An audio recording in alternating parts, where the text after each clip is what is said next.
Take the flag. I pledge allegiance to the flag of the United States of America and to the republic for which it stands, one nation under God, indivisible, with liberty and justice for all.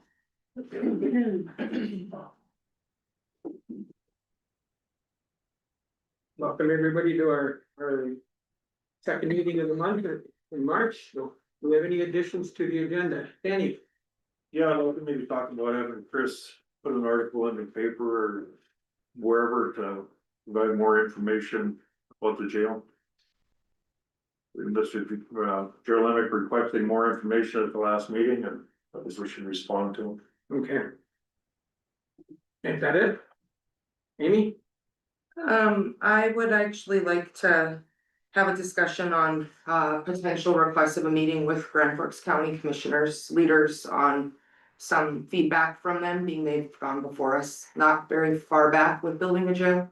So I just would like to have some discussion on that as the commission.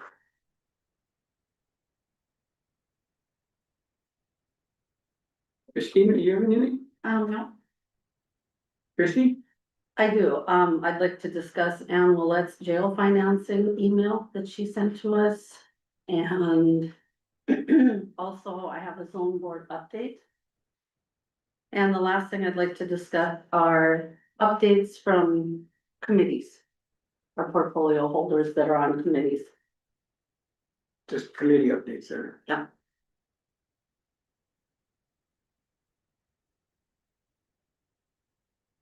And believe it or not, I don't have anything. So do I have a motion to approve the consent agenda and the additions to the agenda and the bills? Don't move. Second, I'll second. all those in favor say yes. Yes. Opposed? Motion carries. Anybody here for employee time? Stacy, you're up. Okay. Mike's here too, Morning. Morning. We wanted to come and give an update on the Career Builders program. So you should have received a copy in your meeting packet, but I also dropped off some hard copies since it's sometimes easier to see those person, so as a reminder, this program started kind of a 3-year benchmark and kind of reflect on where the program started and where we're at now. And so, and you know, when it started, no one was really sure how it was going to work out. And I guess, you know, we'll talk a little bit about it, but we really feel like it's been a great success to helping our employers recruit and retain talent. And what it is, it's basically a program that employers can utilize for recruitment and retention, either through scholarship or student loan repayment. And it started back in the fall of 22, so we are past the 3-year mark. And how it's funded is through partnerships with the Grafton Economic Development and Park River Economic Development, and then the JVA. And those funds are used to help reduce the amount an employer has to pay to leverage these programs. And so this is a little bit about the program. Employees make a 3-year commitment to the employer. The Walsh County funds are used, like I said, to lessen the amount the employer pays. The program is not just for new employees. It could be an employee who worked at a business or a company, but moves into a new position. And we've had that happen a few times. The chart on the first page shows how it works as far as the split between the different program partners. So the Walsh County Career Builders would pay half of what the employer share is. If they're eligible for up to 17,000, then the county funds are used to reduce the employer share by half. The bottom of the first page has a list of who's on the board. It includes all of the different funding partners. There's representation from each of those. On the second page, I have the summary of where we're at, like how are we doing in this? And as I mentioned, no one was really sure how this was going to work, and how successful it would be and how popular it would be. And I guess we could, you know, we feel pretty great about how well it has gone. So over the last 3 years, there's been 46 job placements just in Walsh County. Utilized this program, and the actual was 49, just been 3 more added here in 26. So it was 50 job placements over those 3 years. majority of them, 43, are in the loan repayment program, but we also have 3 in the scholarship program. So those are employers, they're all in healthcare. Those are employers who are sponsoring a student, earning their degree at a university now, and then they have committed to work with that employer when they graduate. On the bottom half of the second page is showing who's participating. Healthcare and education continue to be our largest users, which is aligned with our employers in Walsh County. On the right-hand side, there's some statistics about the program. You know, it's an investment. This program is investment almost $200,000 in the participants in the program, but we also have 14 participating employers. Sponsoring it anywhere from 1 to 11 employees per employer. And there's several who said, we did surveys, who said that they wouldn't be able to do this program if it wasn't for the county match funds. Overall, the program is a 91% retention rate, which is fantastic. But the one thing I want to call out is since we are 3 years into this, we have people who have gotten through the 3 years of the program. And we have 100% retention rate of those 11 who have completed the program. Nobody has left the employer even after they were done with their student loan or their scholarships. As far as statewide, Walsh County continues to rank 4th in the state as far as utilizing this program. Behind only the urban counties of Cass, Burleigh, and Grand Forks. On page 3 is the survey results. So we decided it was a good time to do surveys of participants and employers. And so those are some of the statistics that came from those surveys. You can see from the employer side, the program rates very high as far as their thoughts on recruitment and retention. 98% of them are likely or to extremely likely to continue to utilize the program. But also notable is that 88% of them said they're unsure if they would be able to continue using the program if it wasn't for the county match. So it does show how important those county funds are. And by county funds, I mean the partner funds. On the participant side, 89% of them said the program ranks high as part of their decision for why they are staying with their employer. So that also shows how the program is being beneficial to employers in retaining workforce. And then on the back page, it's just kind of answer the question what occupations are eligible. Technically, all of them are eligible. To be eligible for that 17,000, the occupation needs to be on that list, which is noted there. But as I noted earlier, the county program will match employers for up to 8,500 if it is not on this list, although there's 150 occupations on the list, so there's quite a few that do qualify. So as I mentioned, we just thought it was a good time to share some results of the program, being that we're 3 years in. And I guess I feel like it's pretty obvious that, you know, by all accounts, the program is working well. And so just did anybody have any questions, or Mike has anything else to add? Well, I've been on it since we started, and it felt like at the beginning, we were kind of building the airplane as we were flying it, but now that no one really knew how this was gonna look, even at the state level, and it's gotten a lot more organized and well, I guess the process is more formalized now, and I think we have bylaws, we got it. I mean, it's a good process now, and I feel like the data shows the impact that you're having, so thank you. Are you seeing any more interest in like ag related or like diesel mechanics or construction? Cause you know, in our area, we're short that, but it'd be nice to see more interest in it. So a lot of, and in my experience, you know, I have a lot of students that go through and they end up at those programs and they have their own programs for a lot of that, like John Deere has their own tuition programs, Butler does as well, and so a lot of those students that go through those programs end up getting the scholarships on their end. But, you know, I always expose them to, there is the career builders as well, if you wanna tap into that for, but a lot of times it might be corporate or it might be the reason why they just don't take the time to do it, but our students are getting, and are definitely are getting supported by those businesses in a different realm. Any other questions? Money well spent. Right, Thank you for. it's true. Yeah, it's been fun, it's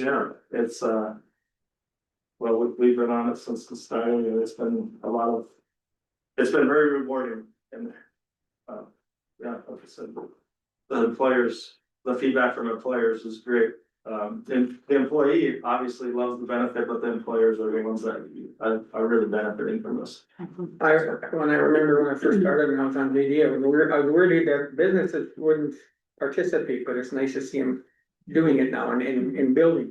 Well, and I'll give that credit to Stacy for making sure we promote it, and then the board for getting out in front of things. But Stacy really did a nice job of organizing our and telling their story through these documents. I didn't even pay him to say that. Well, no, I'm serious when I say that. I mean, obviously, we all work with Stacy and know how organized she is, so, I will say that that's been definitely a huge factor in why it's so successful, because you're right, I had a call yesterday from a company in Fargo that was trying to figure out how to get into career builders that didn't know about it. And they're a significant company with a lot of resources, and so I think the fact that our businesses in here are getting that word out, I think is a benefit to her, and Molly Zaraka is a really great learning coordinator, people like that are definitely telling the story well. Good. Sydney? I was just gonna mention that I was on with them with the inception of this as representing the commission, and I'm very impressed with how well the program has worked. Think about when you go to the dentist and you can't get in to see a dental hygienist forever, right? I mean, sometimes you can't even get your 2 cleanings a year. Yeah.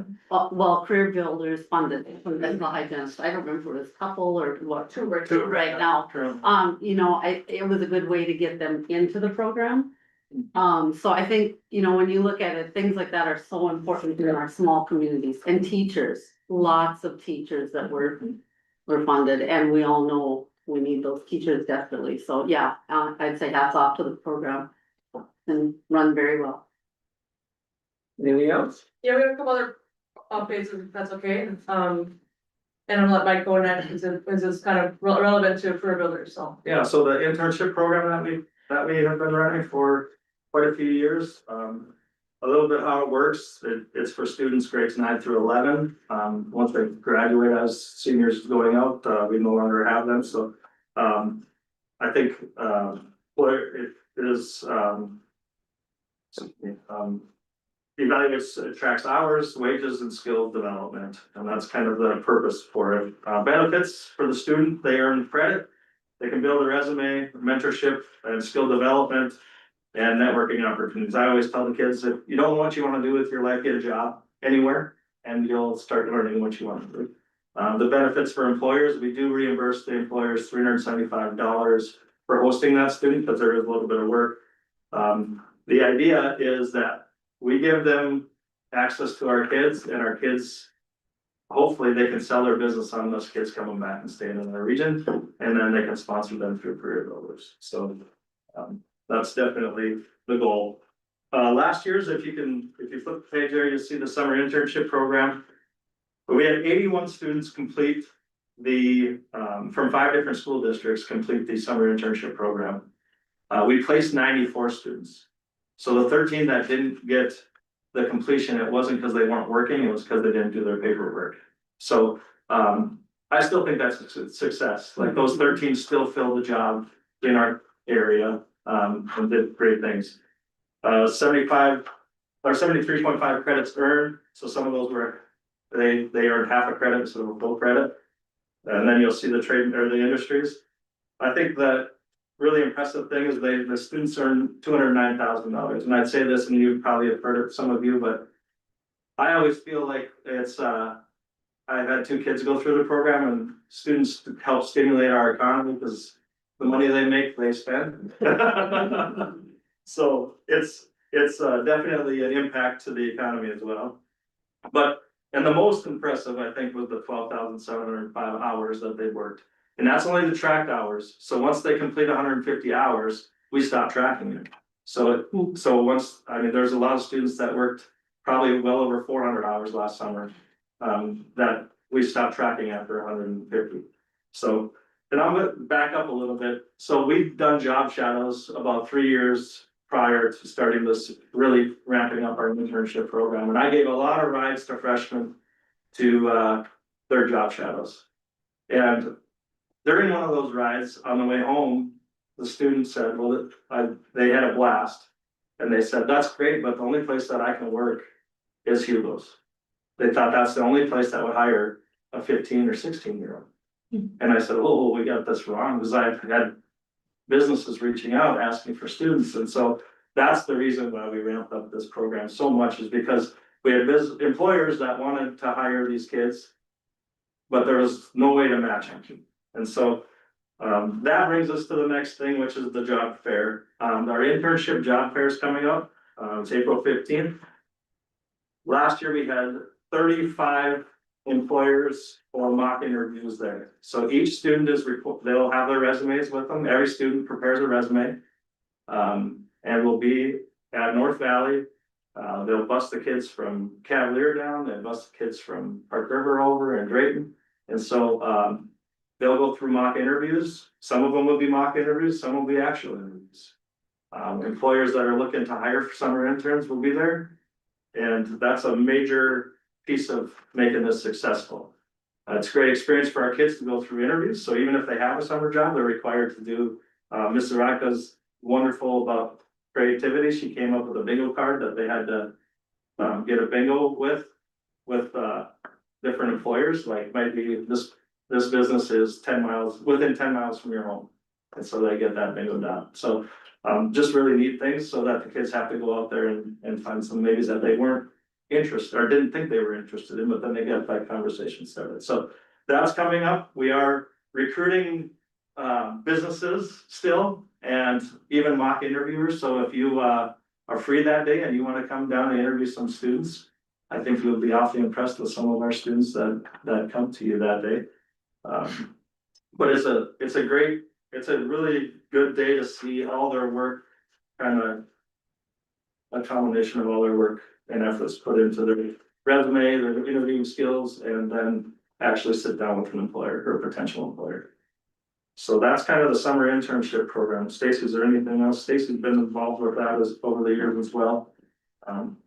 Super lucky to have the people that we've had kind of head this program. Lori Zaraka and I started to try to do this on our own, and then the state actually has looked at North Valley and modeled it statewide. So now it's actually a funded position by not fully funded, but partially funded by the state for our work-based learning coordinator. So. A lot of things that happen in North Valley are being modeled elsewhere in the state. We are so fortunate to have North Valley and Mike here in Walsh County, so. Well, it's a good team, and actually, we've presented at 4 national conferences. We get asked to present at almost every state conference. They modeled, Golden Path Solutions has kind of modeled their whole business after what we've done. And it's not at all me, it's 100% our staff. Our teachers were the ones that were placing students in their job shadows early. So we've committed a lot of time and energy to this because we feel like this is probably one of the best things we can do for kids is help them get a job. And for our employers, they're not going to fill Yeah.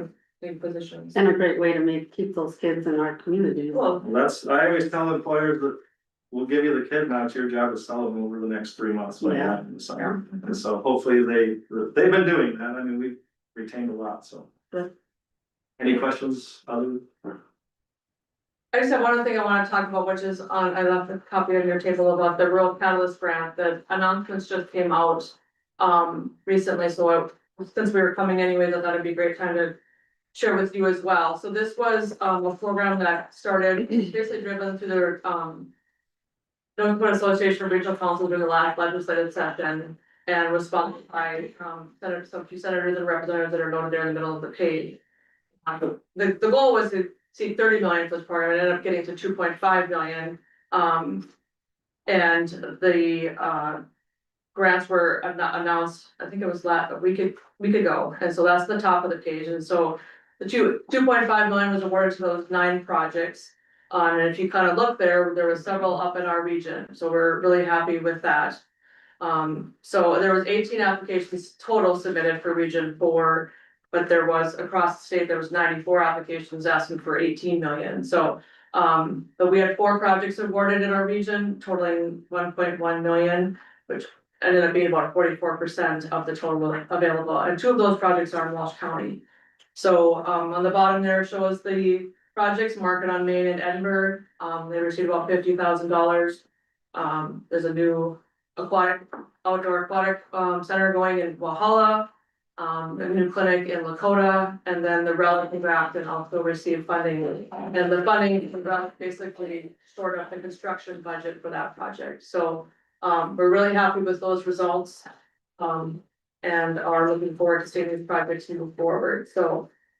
Just wanted to give you guys an update on that too, that we were very fortunate to receive so many of the projects that were funded in our region and specifically to in Walsh County. Any questions for Stacy? I'll just mention one more benefit of the internship program, just have good backing up, sorry I skipped over this, but, our students at 16 are able to do a lot of the tasks that 18-year-olds can do as long as, so we've worked with workforce development and workforce safety, with our lawyers there, and as long as they're in a certified CTE program, which North Valley is, they're able to complete tasks that a student at 18. So Marvin, for example, our kids wouldn't be able to work on the line until they were 18 previously. Now, we've got that passed to now they can, as long as they went through a certified program, they're able to start working at 16. So the hazardous occupation really is kind of lifted for our students that are tied to a certified approved CTE program. Christie? So I have a question, Jason, would that work for you then? Either in the 15. Perfect. We can only start at 17 old because of the federal highway, but yeah, we'll be there in 50. Okay, good, Mr. Chair, and I know this, I don't know if I've asked you about this, Mike, but Jason had brought to us talking about getting CDLs and kind of their little bit of a gap, and that's an amazing program that you have for students that are going through school, and from what I've learned, it's kind of, you have the time with these students, whereas like with Jason, if he hires, they have that limited amount of time, so I would love to see there be a potential, you know, if it's a hybrid program or if it's something that could potentially be worked out. To be able to help the county with some of that, just because it is different than how you do it, right? Like you have these kids, I don't know when you Yeah. start them, but you have how much time for them to finish that before they graduate versus, you know, Jason needs them ASAP. So just because it's already here. Yeah, so we do, this is another plug, I guess, but, we do currently have two drivers driving with our CDL students, as well as one, teacher in the classroom with the simulator. And so, the problem is they're part-time, very part-time. So if you know of anybody that's been driving over the road, I can get them approved fairly easy with the background check and things like that. So, I could always use more help as far as, maybe CDL holders, if that have driven for 4 or more years. That, so if you know of anybody that has their CDL that is looking for some part-time help, I would be more than happy to sit down with them and show them what we have, because we currently have 23 kids in our high school students taking CDL. That's a lot of time over the road that we need to get through and backing time, and we just don't, it's really, really tight to get them all through. Last year, we finished August 17th with our last driver for high school, so we're definitely cramped. So how many hours did it, excuse me, how many hours did they have to spend on the road? It depends on, we're one-to-one trainers, so we'd like to be around 40. Last year, we averaged about 55 hours with each student over the road. And so this program is very expensive. So we have some funders that we really tap into. We braid a lot of funds together to make it happen, but we've been getting nothing but big cheers everywhere we go about the program, and other centers are trying to start it as well. And so it's gonna keep going, but we definitely, the biggest hurdle that I have right now is trying to find enough people to drive with our kids to teach them and give them the practice it takes. So that is definitely the biggest hurdle right now, so I'm looking for help. So if anybody's willing to step up and do that, that'd be wonderful. Any other questions for them? Oh, job well done, thank you. Thank you.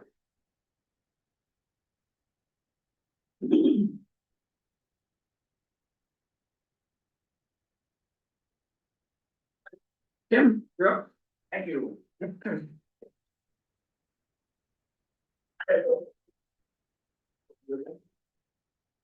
Oh.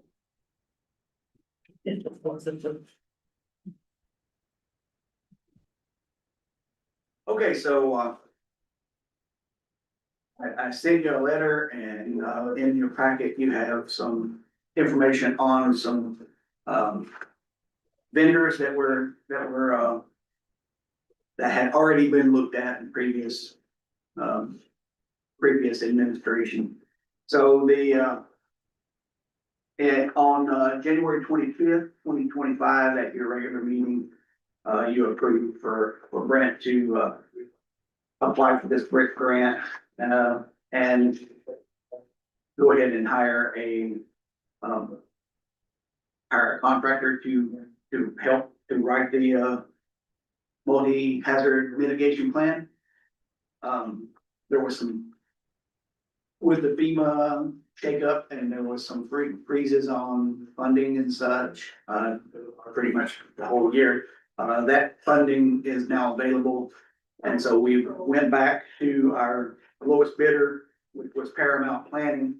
Their lowest bid was 23,000. We went back to them and asked, if they wanted to update that. And so they actually reduced that to flat 20,000.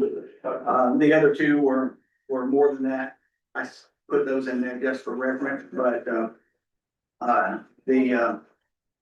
Todd at the state said that we did not necessarily have to go back and get bids from the other two, since we already had a low bid and they went even lower. He said, run with it. So, basically, just asking for approval to go ahead and go with Paramount Planning to get this all started, because it takes usually at least 6 months to get this thing going. And we will, I don't recall right off the top of my head when ours expires, but it's gonna be within that 6 months, so we're gonna be up against it. This is the first time I've had to do a county hazard mitigation plan. My other two positions, we did it regionally. So the contracting in Nebraska, it went by natural resource district. So the NRDs, we were in the North Platte River NRD. So there were like 5 counties in one hazard mitigation plan. Down in Kansas, they did it by Homeland Security regions. So there was 8 counties in one plan. Well, this is the first time I've had to do one for a single county, and that I've actually had to do the contracting. Someone else did all that work before for me, so. So by the looks of it, it will cost about 20 grand. Yeah, exactly. You got that in your budget? It's flat rates. Yeah, Okay, and that was already put in before my time, so. okay. Good determined. And that is our 25% cost share, right? The No, 20,000, or is that? the whole- Ours will be the 5,000. Ours will just be 5,000. Oh, okay. Okay, so that's what I was wondering. All right, I would make a motion that we accept the quote from Paramount Planning and authorize Tim Newman to sign the contract. Do I have a second? Second. Do I have any questions? Any? This is required by the state, correct? Yeah, it's required by federal. So everyone does a 5-year hazard mitigation Yeah. plan, in order to qualify for hazard mitigation grants. So, the grants happen, different ways. So if there's a disaster anywhere in the state, then a percentage of that grant or percentage of that disaster, however, if it costs $100 million to take care of the disaster, they set aside 15 million in addition to that for hazard mitigation, and that's open to anyone in the state. So if wildfires happen on the west end of the state and it's $100 million, everybody is available, everybody can apply for any part of that $15 million in addition to that. So they'll get paid for their disaster, and then we can apply for things like flood mitigation, or, expanding a culvert because we have, flooding, or the road washes out there every single time. So those are things that will be included in a hazard mitigation plan. We had some discussion at the township meeting last night about this very topic. And there are regulations that the township have to follow too. They have to comply with. Right, so, basically everyone has to be, if you're not in the hazard mitigation plan as a participant, then when that money becomes available, you can't Yeah. apply for it because you weren't a participant in the planning process. Any other questions? Got a motion that we go with Fairmont on this hazard mitigation update? All those in favor, Christie, Yes, Kenny, Yes. Amy, Yes. myself, yes, motion carries. Thank you. And, by the way, the wildfires in Nebraska, I've got a lot of friends working those fires. That big fire started just outside of my former county and has burned, 500,000 acres. Jeez. So, keep those people in your thoughts. We don't hear much about it on the national news. What's that now? You don't hear much about it on the national news. The national news has political stuff to talk about. Yeah. There you go. this kind of. Thank you, Ken. Thank you.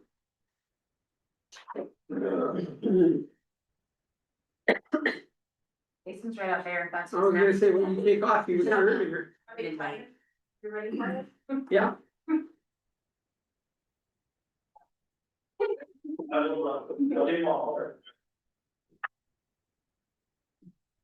You stick around for a while or what? Sometimes you don't like to see me. Comes to Britain. When it comes to prison inspections.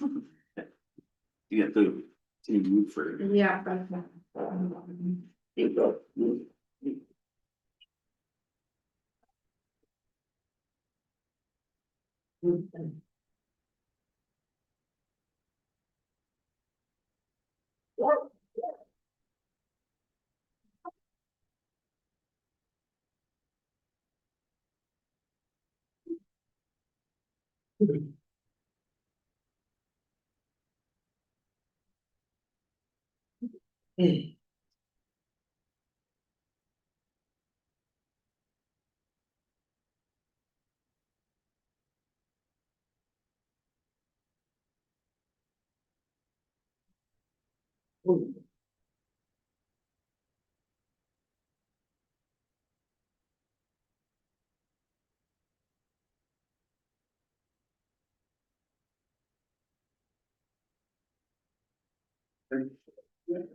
Morning, just a couple of items for you today.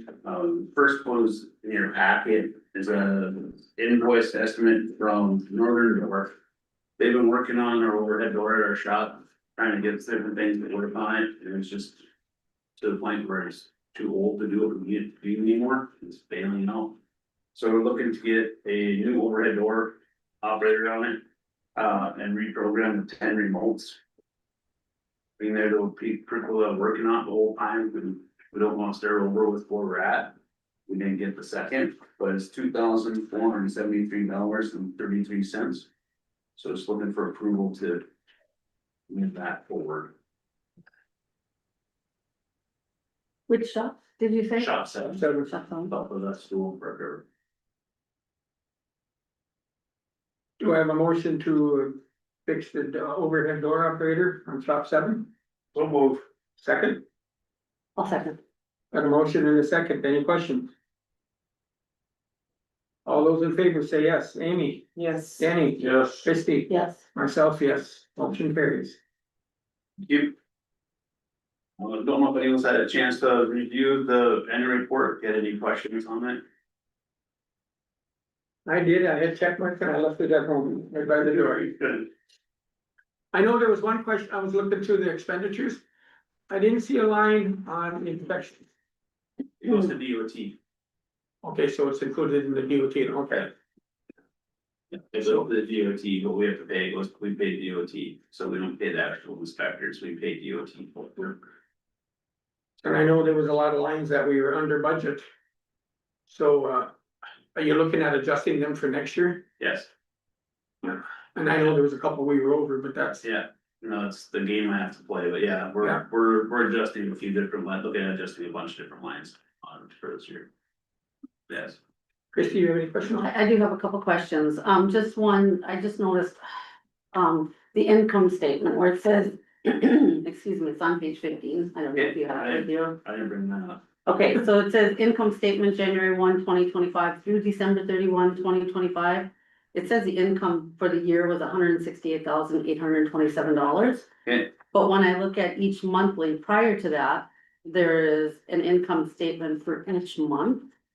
So January, for example, was 623,000, February was 985,000. So I think there needs to be a correction there for the total income. I came up with like 3.2 million. But when I added up each month of income. So maybe just take a look at that. There has to be some kind of correction, because it can't be just 168,000 for the year. No, because it'd be the different taxes and the different companies through them, so we can take a look at that. Okay, so yeah, so that was on page 15. And then on page 48, with employee benefits, this just kind of caught my eye. And it says administration salaries of $145,308.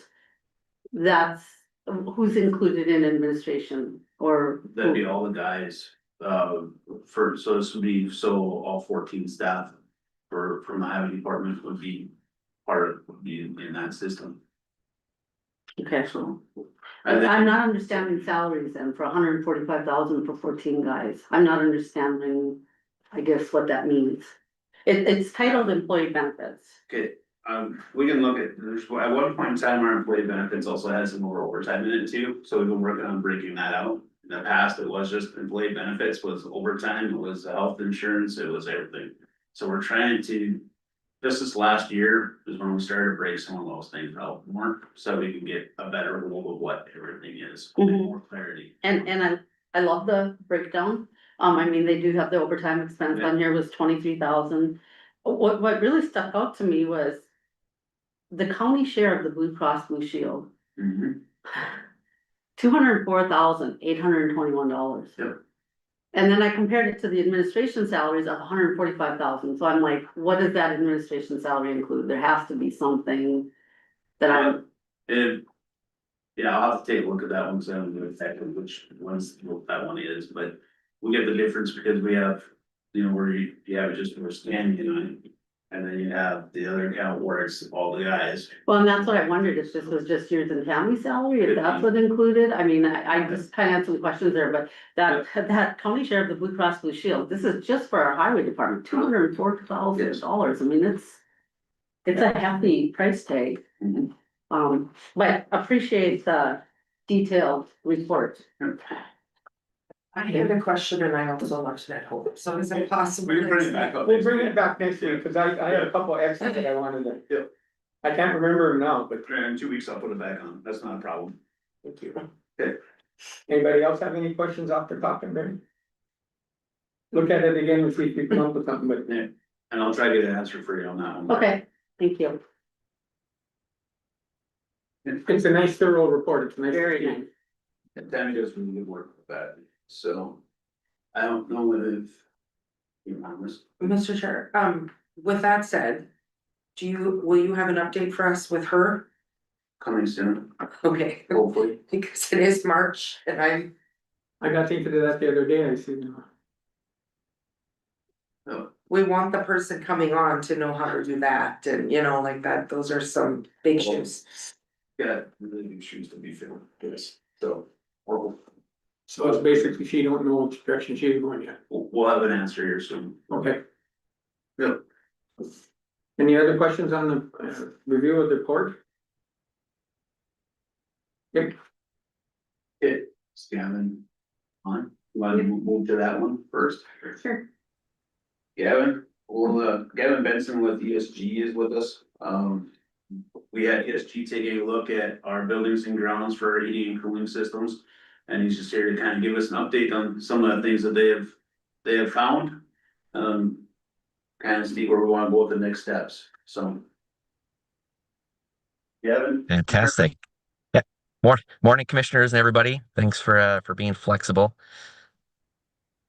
I'm going to share my screen.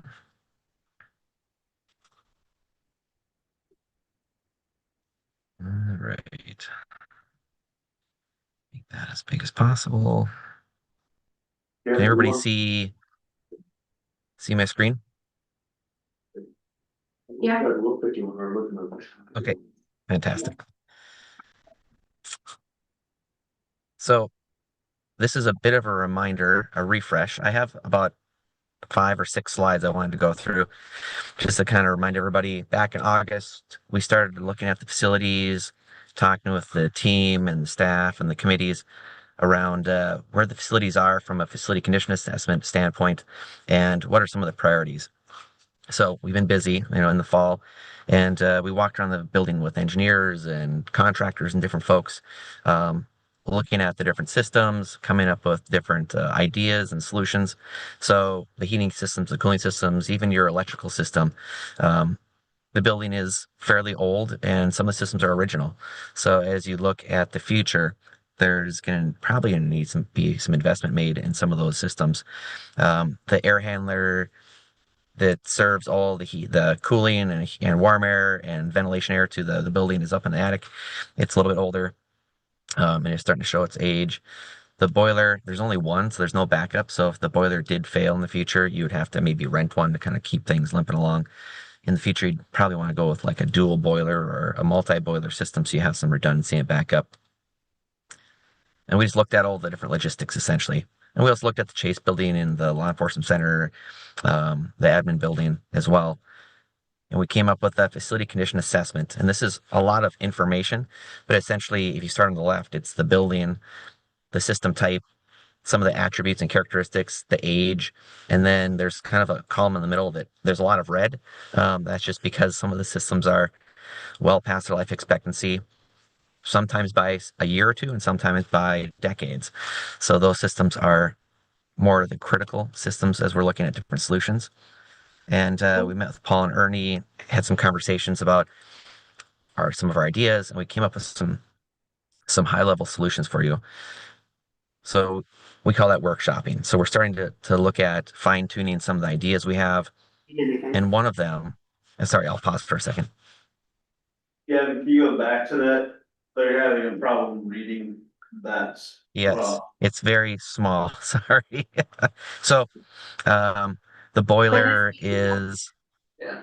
What? Could this be emailed to us? I mean, I can't see anything. We don't have a hard copy. Okay. We don't have an Sure. email of it, so I really can't even. Okay. See what you're discussing. My apologies. Essentially, we're looking at the types of systems and putting together a graphical representation of how old they are and not only their age, but also how they sit today as we run them through their paces. And we forecast like how much life is left. When things are at end of life or past end of life, that's when you start looking at long-term planning for those systems. So for the courthouse, that's the heating system, the boiler, the air handler in the attic, all the perimeter radiation and the steam piping that goes along with it. The zone controls, which control the heating and cooling air to the different floors. Those are all at end of life, or, well, I would say well past end of life, if I was going to sum things up for you. So the attic air handling unit is at 283% of its life from where it was installed. So Yep. it's- Yeah, we've got they're some stuff 1940s. Plans now. The Mhm. boiler, our new boiler that was done after that is at 112%, and that's the lowest one for all of the boiler, the radiators, the controls, the steam piping, the zones, and the plumbing piping. The lowest one of those is 112% of the used life. So we've gotten everything we can out of most of this stuff. The piping itself is at about 170%. The controls, the radiators, 200%, 250% on the controls. And the only thing on the courthouse that is underneath 100% are the windows. And that's at 83% because they've already been done once. But even though some of the windows, if you're looking up to the courtroom, you can see where we had a couple there that are gonna have to be replaced in the upcoming time. So we're getting back to that part again, we're gonna have to start putting stuff back into those portions. The admin building, the boiler, the admin building, the Chase building and the LEC, all those boilers were redone not too long ago, but even they are at 68% of their life, and we know the problem that we're having with, was not so much the boilers over at the LEC, is all the piping, that we're getting all the metal and everything else from them, and some of that is going through our boilers, which is gonna create problems for them and slow and rapidize how fast they fail. So that's the other part we have for that one. And then for the Chase building, the RTUs, the perimeter radiation, the hot water heaters, all those are over 100% of their life as well. And we have rooftop units that we have problems with that we're lucky enough to find parts for at the moment, but not very much. So that's kind of those things that we're looking. The LEC that has the boilers, which have all been redone. What, 10 years ago?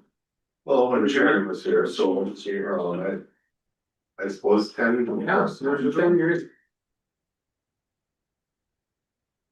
But that doesn't do anything with the roof for those, but so that's kind of where we're at, that's just the internal boilers that are in good shape over there, for ones that have been updated. Still, But there's still, all the piping that goes to them is the part that the issues are, so all that piping where we're still pulling metal out of the sock, where that's filtering everything, even after we flushed it.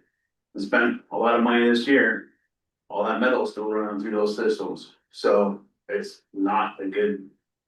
It doesn't help for anything, it's like trying to run your car engine with the bearings and everything going on it and pushing the oil and the metal through it, something else is just gonna die faster. So it's kind of what you're seeing up here in a quick pitch for my interpretations of the numbers you're looking at.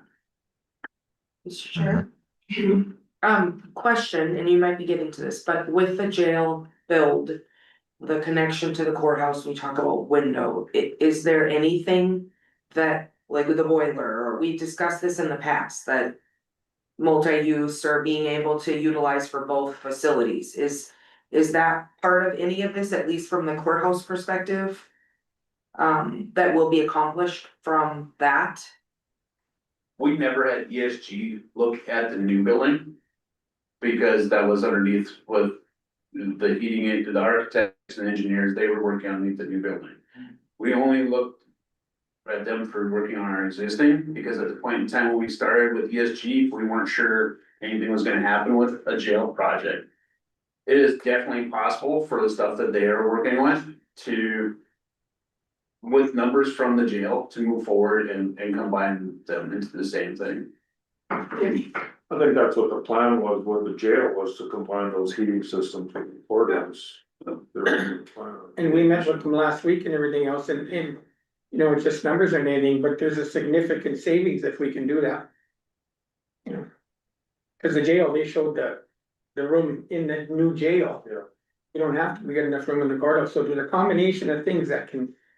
You'd be surprised how much money we can save if it works. I know ESG has been ESG hasn't seen the plans for the new building is, they were separated from that. But I also know that, the architects, engineers, their stuff was mainly for the jail, and while the CMAR encompasses everything, because that's the way they put it in that project, or we put it into the project for them. But with that, there's nobody from the engineering firms from the jail project have been through the courthouse. So they don't know where they're at with that, so that's why their numbers haven't come down or anything. ESG group has been all the way through the courthouse, or they've come down to basically a plan. Mr. Chairman, but it's still my understanding that we have hired construction engineers to do the jail and the HVAC upgrade for the courthouse. The CMI, their construction manager at risk for the installations and the constructions, yes. But they were not the design, the CMAR and construction engineers are not the design. The design would be the ESG or they were doing their assessments where they could do a design, preliminary designs to do those things. And then you have Elevadas and their staff, and that they put their engineering programs they put together for the jail. But it is feasible taking everybody to work together. And construction engineers is aware of this. The construction engineers knows ESG has been on this project and looking at the courthouse many times, yes. But in the end, it'll be their final decision, would it not? Comes out to bids, so when on that portion. I know this building is on the historical register. Yes. And then one point in time, I think it was Samuel's group said that that probably adds about 25% to the overall cost. What would happen if it wasn't, if we took it off the register? So we don't have to follow all of this. I mean, there's definitely attributes of this system that we want to, just for the aesthetics of it. I've never been a part of taking something off, so I don't know what that would be. Is there any benefit to us? I mean, having it listed? Benefits to it for having listed would be to help protect the building so that you're not losing and having somebody come in and not give it the look that it has now. And to me, that's what the historical register and all those things are. From my time in my past, when I was at Parks and Recreation, we can make this same look that we have today. It's possible to come in and do it, you're not gonna get the exact same materials, Yeah. but you can mimic things and make it into today's type of stuff, so it is possible. And I think the new jail plan is to mimic the outside of the courthouse. With that, The with concrete, those concrete panels. right? But I mean, can we afford 25% additional costs? Just to maintain the historical value? Well. I mean, it's just a question that Yeah, I got the bigger question is how do you get it off the historic? well, there's gotta be a process, Yeah, I don't know. but if there's no monetary value. To keep it on that listing. And I think, without a doubt, and don't get me wrong. Nobody wants to change it, it's a beautiful building, we all wanna maintain it. But do we have to follow those regulations that they put down on us to do that? We're gonna run into problem with all these radiators. All of this stuff is gonna come at a 25% additional cost. and Gavin, maybe you wanna talk about what we talked about that aspect of it, or what we talked about for the mimicking. Of the radiators here in the courthouse? So when we started this process in the fall, the construction manager wasn't part of the conversation yet. I know you guys were going to be looking for one.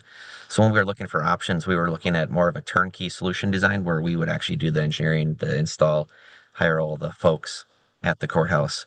So when we were looking at the perimeter radiation, there were a couple different options. The least costly, the most beneficial was a freestanding system. It's called permeation stands. Essentially, it's like a 6x6 metal cover that sits away from the wall in a couple inches, and that's where you run your pipes. That way we don't have to dig into the walls and worry about patching. We did look at a couple other options as far as like moving the wall out 4 to 6 inches so we could run pipes in the wall, and we'd have to sheetrock that and color it and paint it and try to get it to match. And if we did that, we could reuse the existing radiator covers. We just have to move them out, take the guts out of them, and put new fin tube radiation in them. It just was a little bit more expensive.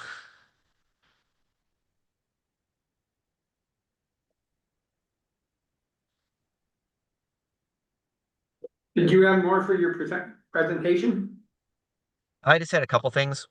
It depends on how your construction manager contract is written. We had looked at options for actually installing a new heating and cooling ventilation system at the courthouse, the boilers, the chillers, the electrical service. So we had walked engineers and contractors through. So we could provide turnkey solutions for that. It just depends on where you're sitting with your construction manager. Our thought was we could get it done a year earlier to save on inflation because things are going to cost more next year. So we could save that and we could reuse the existing mechanical room, which again is fairly large and large enough to handle the courthouse system and some adaptability if you wanted to put the heating and cooling systems and even electrical systems in the existing boiler room. We had taken that into account too. So I think what we were hoping for was some direction on, is this something that you would like to pursue with us as far as turnkey solutions, and we can move into workshops, or we can spend an hour, hour and a half going through details, talking about options, talking about ideas, and we can, instead of just having this 3.9 million, we can actually talk about some of the key attributes and what the systems look like and what the variabilities are, because we have some flexibility now because we're still in this concept stage. I think that's what we were looking for, was some direction on next steps. Do you want to schedule a workshop? And is it even possible for us to be your turnkey partner on the courthouse solutions? To explore. So with that, then we had stuff on the Chase building that they've gone through and taken a look at some things through for that for future budgets, but for considerations, things, but. Mhm. We'll start with the courthouse, but yeah, that's.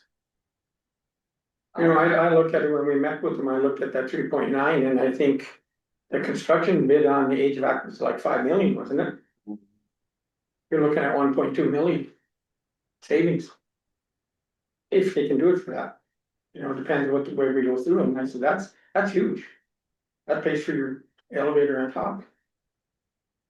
So I don't know, to me, I'd like to move forward and have a look at this, and then maybe meet constructions and them, because, you know, if we can save that kind of money, I think it's worth looking into. Kristen? I guess it was my understanding that construction engineers they have the money to do this. We're giving them the funding to do this. We told them they have X amount of dollars to work with. Now, if they wanna work with ESG, I think that's kind of up to them, but I don't think we can pull that funding from them now. We'd be pulling 5 million out of the jail project to give to ESG, or 3.9 million, or whatever it's going to cost to give to ESG. I just don't believe we can do that. I have some concerns there, because it is my understanding that we included the HVAC in with the jail project when we hired construction engineers. Yeah, I guess. Yeah, it was put back, it was separated and it was put back into it that the CMAR was gonna be in charge of all the construction for both. No? It's Okay. in there. So if My we go to- apologies, I didn't realize that. So there's probably not a place for us then. We were hoping to help speed things up, save some, like, hopefully $500,000 or $1 million, but we Well, can is it put possible? together. Is it Sorry. possible to work with construction engineers? I'm sorry, I shouldn't have interrupted you, my apologies. But is it possible to talk to construction engineers and to see if they're interested in working with ESG? Maybe I don't understand how this all works, Yeah. but Yeah, we can. They're probably going to say no, thank you, because we would be the construction manager using the procurement process. We would also be hiring all the contractors, buying all the material, and providing everything to you from a turnkey solution standpoint. So we can control the costs, we can control the labor, the material, the quality. But I didn't realize that you'd put that budget money in their bucket. So that's going to be really hard to do. Is there a way we can refuse their bids when they do the construction and say, we would like to save it? There isn't? What they could basically do when it comes out to bid is ESG could bid part of it. And submit a bid for portions, or could bid for all the heating and cooling or something on that aspect and being part of it that way, I guess. But no, the CMAR was encompassed for the construction of everything. But, I mean, to me, it doesn't hurt to have construction engineers sit down in a room to hear, Yeah. because we know that we know that Martin Engineering hasn't done anything with the heating and cooling of the courthouse yet. They've said that in their last meeting that they presented, that they hadn't looked at the courthouse yet.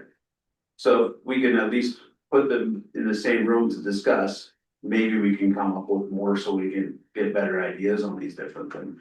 Well, you would hope they'd listen to us a little bit, knowing we can save that kind of money. Amy? Mr. Chair, and I think that the overarching I hear is ESG is presenting on the courthouse only. At this time, construction engineers has presented on the jail only. Yep. So I understand that that's saving money, but If we proceed with ESG, then we still have the jail. So in my mind, that's not saying we're saving money, that means we may not be as efficient with what we can use between the two facilities, and I want to be as efficient as possible with that versus a separate solution in each building. We've still gotta look at Chase building. Yeah. You know, we've gotta make a decision on the sheriff's office, so we're gonna move over to the Chase, so we're gonna. We've still got some tough decisions to make here on this. Yeah. Do you want to present on the Chase building? Now? Yeah. Gavin? Yeah, I have some slides here.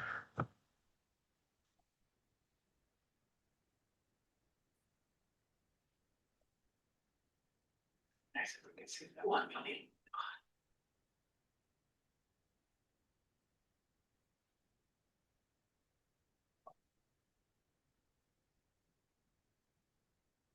One second, I'm having technical difficulties. My it's trying to be helpful, but it's not.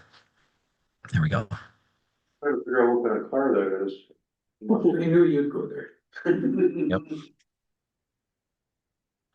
Somewhere in here I have the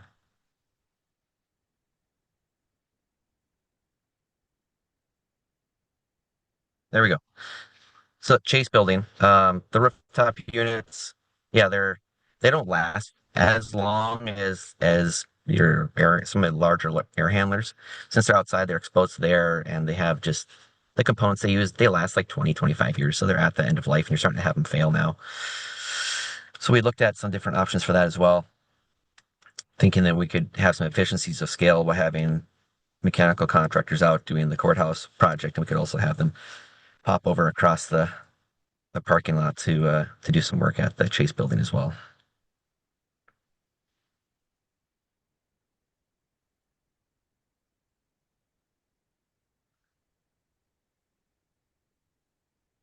I can make this bigger. Did I lose everybody? No, maybe I did. What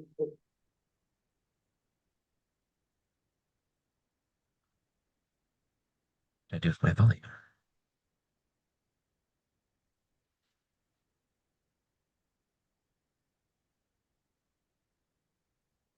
Did I lose everybody?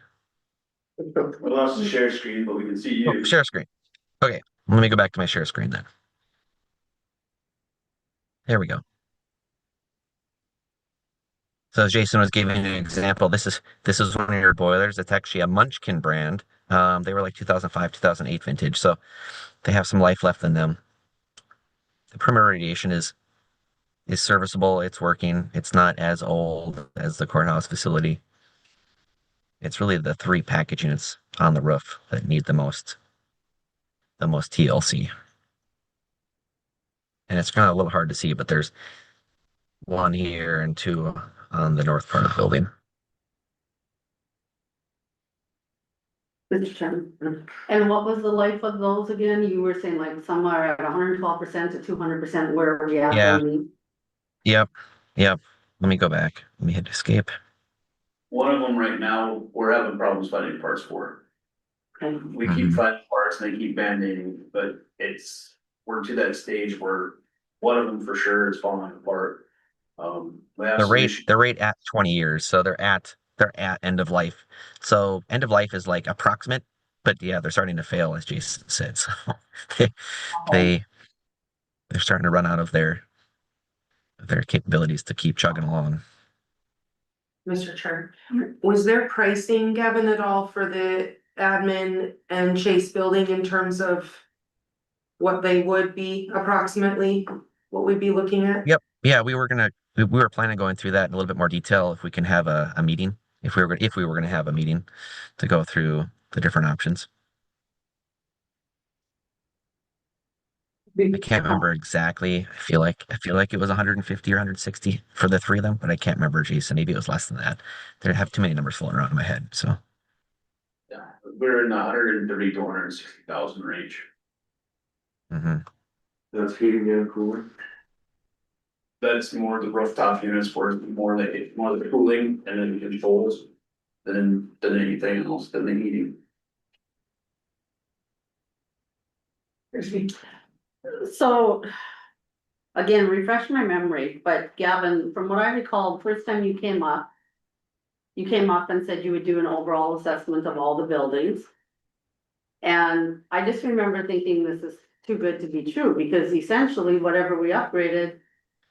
We really weren't gonna have to pay a lot for, because there was going to be grants and things to offset it. Am I remembering this wrong? No, There was gonna be, yeah, there's quite a bit of savings. So if you ended up doing lighting upgrades and control upgrades and the different buildings there's like $100,000 grant from the state. And then we were looking at saving back this fall 2 years of inflation, which would have been considerable, and also reusing the mechanical room instead of having it be new square footage in the potential jail. So between those, that's $500,000 to $700,000 of savings. We also looked at a geothermal system because there's 40% cash back from the federal government. We didn't show that one here just because it ends up costing a little bit more in the beginning. And then you do get that cash back after about 12 to 18 months. But that would mean that you would be planning for the capacity for the jail and for the courthouse. So So if we were looking at just these, replacing these rooftop units on the Chase building and the admin building, is that correct? Or just Chase? Yeah. Chase. Chase. The Chase, right? Okay, so just the Chase, is there any funding out there for that, any grants out there for that, or is that totally out of our pocket? That's out of pocket. Yep. Unless we're gonna change over to a geothermal system. Or then you'd be a new system where you get money back for the geothermal portions for it, but then you're. Be a lot, we said it's more expensive at the beginning. You have to make sure if you're gonna be doing the additions to the building or anything going forward, that you're not building on top of your wells. So it gets to be a whole new thing with that. There may be some more grants that come out, we don't know.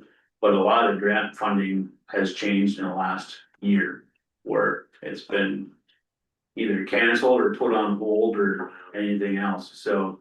We haven't chased any grants yet, because we're still working through finding out where everything is. There may still be something that comes out there to help all of these different things, but we haven't chased that, and we're just trying to. We'll finally come and give preliminary findings for what everyone was to look at. See if we want to have another meeting in the future to see if we want to go into more detail on this. And see if we want to move forward chasing those or not, or is. Have ESG, take ESG go forward, that's the most for today, is kind of a real quick update, because we haven't given one for a while. As to where we were, that was the intentions of today's.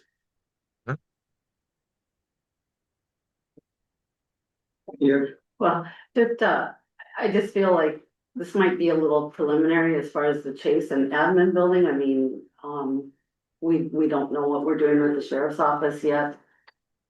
I don't know, I just feel like we might be jumping the gun a bit, but I don't know how the rest of you feel. I think we have to look at our options and we're gonna have to make some decisions, there's no doubt. Well, we're starting to work on budgets, so I need to know, I need to start working on what we're gonna do with if we're gonna have something to put towards the Chase building for projects, we're not. Caught right, losing a hand or an arm on something, so. I think until we make a decision on our jail financing, what route we're going with that Ann provided to us, we don't really know what we're gonna have in our capital projects for other projects. So I think that's our first step. I think we have to decide on what option we're going with for jail financing, that Ann has provided us some really good options. And then we'll know from there what we'll have left over in capital projects, because we found that we don't have to use all 10 mils of the capital projects for the jail. So are we gonna have 3 mils, are we gonna have 5 mils? What are we gonna have to work with? And I think that'll give us an answer as to what we can do with the sheriff's office, because we will have some funds to work with then. So I think we're really close to having an answer on that. But, so yeah, so as far as moving along, I guess. I wasn't looking at using, being that we're at for a price range, I wasn't looking at using any capital or any of those different. Oh, you weren't? No, I was cause right now we have a project for about 150,000 just for doing the cleaning and retucking and repointing for the courthouse. So it'd be a general fund project to do the heating and cooling over there, and hopefully we can find some grants to help bring that cost or do those offsets or do those different things, but I'm not looking at any of the other buildings has taken any funding from capital fund or anything along that lines. So you have it in your budget already. I was looking at putting it into my budget for that, that's. Cause it basically, we have 150,000 for here, so we can get it, I'd just be moving that general fund over to there to try and take care of another one of our big hitter issues. And just kind of cycle through the buildings, cause we're gonna have to keep moving forward on these things before we get burned. Yeah. Mr. Chair, and we talked about this before, but I think super important from a prioritizing perspective for department heads. You know, when it comes to the LEC, when it comes to admin building, when it comes to Chase, you know, of being able to prioritize these projects as you see. If things are failing and, you know, this is really where we need to proceed this year with, if that's the money that's gonna be able to keep circulating year to year. And if it's not, you know, that we may have to save a couple years if that means a bigger project, but. I like the idea of us really being strategic about it and where do we need to put those dollars to get us longevity? And that's where we really brought ESG in to help us with that step. With failing what they have found, that pretty much is our next focal point in my mind is taking care of that. That was one of the things in the highway department, when I looked, I think customer was one and some other. Maintenance, the costs costing us per year. One was 200 and some thousand, one was 450,000, I'm going, man, you know, it's sucking out a lot of money that if we got something new and then better and move forward, what can we save? You know, and that was one of the exits I had, but I don't remember the exact number, so. Well, I guess I'm gonna moving forward from seeing that we're gonna be able to take it out of your budget. Yeah. Or you're gonna budget. My Budget for it. intentions. Yeah, we budgeted for it out of funding that we already have, that using Okay. for buildings and grounds. I'm not looking at anything above and beyond what's inside the budget line for what we can afford. Perfect. Mr. Chair, I wanna thank Gavin for his, I think this is very helpful in terms of seeing this assessment. I know we're not continuing in terms of the courthouse, it sounds like at this point, but, I've been pleased with what he's provided us in terms of the data thus far, so. Yeah, I guess. I'd still be interested if we could do something with the courthouse and look at that system with them, you know, maybe work together, I don't know. I'm not the type to give up if we could save that kind of money, and I guess that's all it is commuting, talking to each other. I'm not against that either. No, it's, you know, I go back to the Minto Bridge, it took us a lot of meetings and talking, but we got it done, and I think this thing, we still have the say in what we want in our building. So at what point can we say, no, we want like you to work together to save this money? It's worth the try, you know? Gavin, you have anything else for us? No, I'll put some summaries together so you can actually read the table. I'll get that to Jason so he can distribute it to everybody. Okay, thanks for your input again. All right, have a great day. Thank Thank you. Thanks, Ed. The last thing I had for you today, we had a bid opening for the FEMA project. For the bridge that washed away in 23. The bids came in at, the $614,829.65. What I'll be looking for today is a motion allowing me to sign off on any of the necessary paperwork to keep that project moving forward. This is a FEMA project, the FEMA Construction Engineering. They cover all that stuff, which Wade's working on a billing for me, but it'll all be covered through the FEMA project.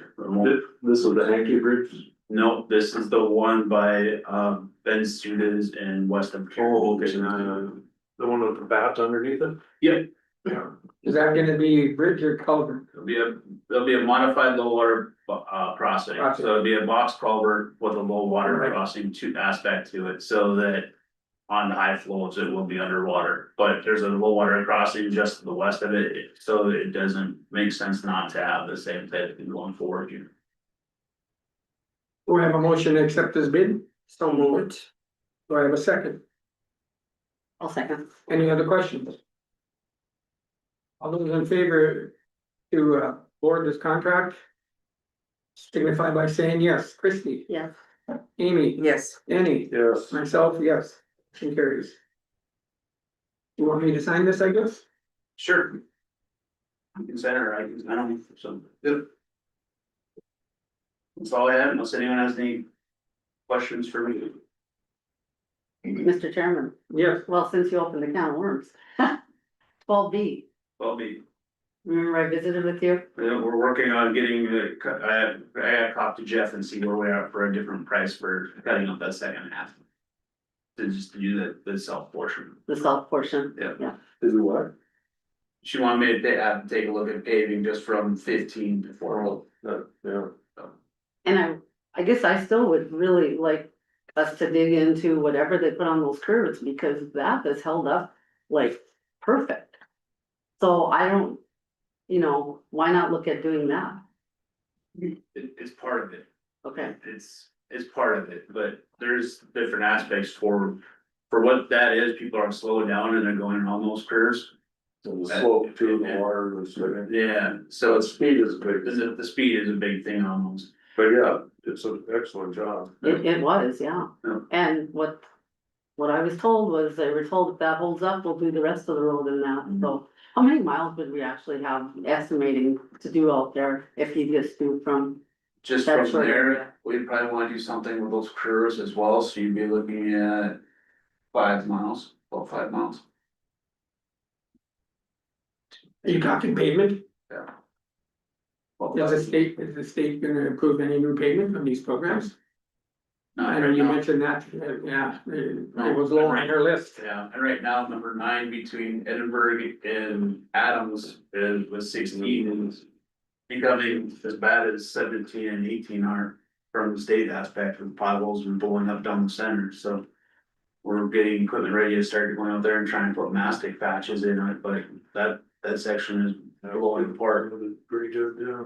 Yeah, the Pizik Road is, Piece Road is one step behind the one, so what we're seeing from Edinburgh to 16 or to Adams is exactly what we're gonna be seeing from Pizik on 12A. That, on that section, that's what we're gonna be seeing soon with that stretch, is what we already have going on there, where the center lines are gonna start blowing apart. The fracturing and everything else there too, so. We're to that point on those roads.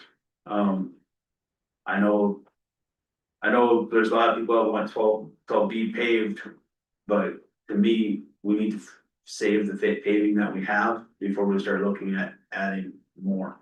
That's my standpoint has been from the beginning on, but okay, so. you so guys tell what's- me what to do with where the money goes. No, so. so what's your alternative then, because 12B is not working?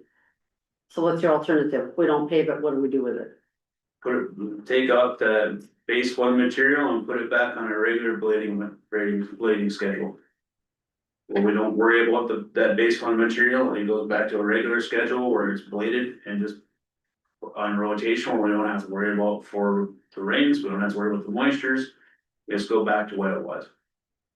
So we probably need an estimate for what it would cost to do that, or would it be that bad? It just basically be start to rip it up and put more gravel to it, so everyone, there's not gonna be a whole lot to it, that basing is just gonna be there, it could end up, we'll put adding more gravel, it could still be there and cause us issues, but it's just gonna be one of those things that over time will just. Have to be deteriorated with more gravel going into it and taking care of it, we can see what would be a lot of places when they flip it where base 1 works. And has worked out west, they've taken up that material and moved it to a different section of road and reactivated it with water and it's worked just fine again. And they've done that out in Dickinson many times, where they've have roads where they put it down and then they go and pave it and then pick up that base 1 material, move it to a different section of gravel, put it back down, we'll wet it down and it functions. So I'd like to know who the salesman was at Solstice. Well, didn't they say it was something to do with timing and the weather too, and rain, and Yeah, wasn't there some yeah, issues there? It got put down and then we got an early snow on top of that and it didn't get set up. I think from day one, we were against the We wall, were behind on it too. behind the construction stuff. So you feel like more gravel on there would help? Because I noticed like 12B is getting quite a bit less gravel than some of the other roads. well, it wasn't on the schedule for this year, so it's got spotted gravel, but. it Yeah, wasn't- no, I went back the 3-4 Yeah. years that you included. Yeah, well, with the base 1, it's not supposed to have to get the gravel all the time, Right. so we've been adding more gravel or spotting to it, but that's just what we would do, is just put gravel to it, rip it up and put gravel to it, and then go back into it and play them and reshape them and Mhm. going that way, leave those curves alone because they're old. The curves are great, I would Well, really wanna see the curves touched, I mean, But a lot of the washboarding we have is from speeds and brakes and different things for it, so that's where we get it. There's a 100-mile-an-hour truck on there. Yeah, I mean, it's, the last time I drove it, their washboard wasn't that great, but I was still doing 55 mph on it, which is more than the speed limit on gravel. well, do we think that County 12B is the only county road that gets speeds on it? No, we all do. But Yeah. that's the only one we hear about, but people complain about the washboarding, it's the only one that has that. There's a lot of traffic between the schools there, that's the. Point in case, there's a lot of traffic, a lot of school kids driving that road, and this is why we need to do something about that road. I'm still afraid of if they're not afraid to do the speeds that they are now, when it's gravel. What speeds are they gonna be doing when we pave it? Well, Highway 32 is paved, we have many paved roads, I just don't think we can use that as an excuse. But- I mean, but it's everything a I've- reality. Everything I've heard about for 12B is because of the speeds, the people are on it and the safety aspects of it. And the speed and the asphalt, if you make it smoother, people drive faster on it. You gotta look at number 9 when we redid that, people drove faster on it after it was redone. And I mean, we can do whatever we want, there's rules for speed, there's rules for these other things. But we can't have somebody sitting there patrolling every mile, every hour of every day for the law enforcement aspect, and we can't, as equipment for these things, it's what it is, speed and weight kill. And I'm not disagreeing with you, Jason, but what I can't ignore is the fact that we have a lot of traffic on that road. We have a road that is an issue, we know it's an issue, and we need to do something about it. There's been 7 deaths on that There have road. been 7 deaths on that road, how many more do we want, and do any of us wanna sit here and have Yeah, some 16-year-old die on that road when we Any of know, the roads. pardon? I don't want people dying on any of the roads. No, I agree, but this one is connecting 2 schools. You know, it's highly traveled with high school kids. Could you get us a few options? I mean, we tried for the flex funds, we got denied. Could you get us a few options? Could we look at doing that road with what we put on the curbs? Could we look at if we pull up the mastic and gravel it, go back to square one? Could we look at paving? Let's look at some options here. I don't think we should just quit because we got denied the flex funds on it. We have to take a look at it. I think it's been on your. It's on the list, On the list, we've had KLJ has been we've spent $50,000 in designs for Yeah. KLJ to work Yeah. on these things, so it's not like we're not looking at stuff. No, and I know you are. It was just a reminder because we talked about it a while ago and you were gonna bring it to the next meeting and I just. But I said I'd have them work on it for an upcoming meeting, KLJ's got a lot of, with grants and different things, they have a lot on their plate right now too, so. That I would think be if something you're I gonna- had as a high priority item for them. I think if you're gonna do something there, you seriously gotta look at the basin and fixing that too. I go back to County 6 when they did it, the Forest River Road, and they paved it, and 2 or 3 years later, they tore it up, cause the base didn't hold. So if you're gonna do a project and do it right, you definitely gotta look at that base, so no matter what we do, if we do on the curves or anything else, that's 90% of your problem, is that base isn't there. Well, and that's part of what we've done, is we've had KLJ Yep, work with contractors and borings so we can do those. With all the roads that we're looking at, since I've started, every time we go and look at doing anything for future paving, we're doing corings and different things to see what we can, so we can increase our load limits on it, see if we can do different things, we can improve. Right now, there's more and more talk about heavier semis and heavier equipment coming. The state's opening up a couple of them for 120,000. So if the state's doing that, they have to run our roads and the township roads to get to those state roads. So the future's coming where we're gonna get pounded even harder. And if our bases aren't there and our roads aren't there, we're gonna have problems. It's just the way it is. So the problem is also is it's expensive to do those things. yeah. Is that what they call that train? Yeah. If you're, No, we don't need that, but we'll probably be forced into it, like you said. It'll be coming. Anything else? Thanks, Jason. Thank you. Let's take a quick break.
Okay, we'll call the meeting back to order. Tanya? Yes, good morning. Morning. I'm just gonna cover, for Paul's agenda item. He and I had a discussion last week. We were discussing the fact that, our ag, of course, as our tax director left end of February. And we are concerned that there's a lot of those GIS updates that keep rolling in, and we would prefer to not fall behind on those. Ed did, before he left, he had shared with both of us that he is willing to contract with us to keep up to date on those things. You may recall, or maybe you don't recall, but we used to do all of that externally, like, right, we had it all hired out. I believe KLJ did a lot of that work for us, and we brought it in-house, because Ed was able to do it all, and it saved us a significant amount to do that in-house. So our end goal would be to keep that in-house, so we'll train whoever we hire to do that. In the meantime, Ed has said he is willing to enter into a contract with us. So I think Paul just wanted to run that by you as a board, see if there were any concerns with that. And we would, speak to Ed about getting a contract maybe written up and negotiate a rate to do that. It would just be on an hourly rate. We haven't gone that far yet, but I think he just wanted to discuss that. He was important, just to get everybody's thoughts on that. I think moving forward and stuff, it's important we keep it in-house. Yep, I know the water board's expressed concerns about it too and everything else, and it's just more beneficial to us. it is, Yeah. it really is to have that in-house, so. If there's no objections to that, we'll go ahead and work with Ed. Ed also did, one of the other things that came up last week is that there are some reports and things like that right now, because of the timing of the, our tax equalization process in the year. There's reports and things that we need to stay on top of, and it's things that April has never done, because it's always been handled by Ed.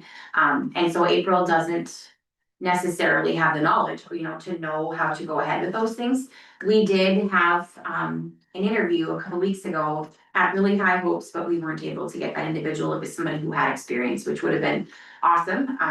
But I just checked again right before, you took your break, and I do have 5 applications. Oh, wow. I don't wanna get too, I don't know if we have anybody with experience, but still, we did go ahead and place the, position on Indeed with a paid advertisement on Indeed. I talked to Paul about that a couple weeks ago. I just usually like to speak to at least the portfolio commissioner before because it's a chunk of money, but, I think it was about $800 to do that, but worth it, because we need to get some quality, we need to get some applicants, and so.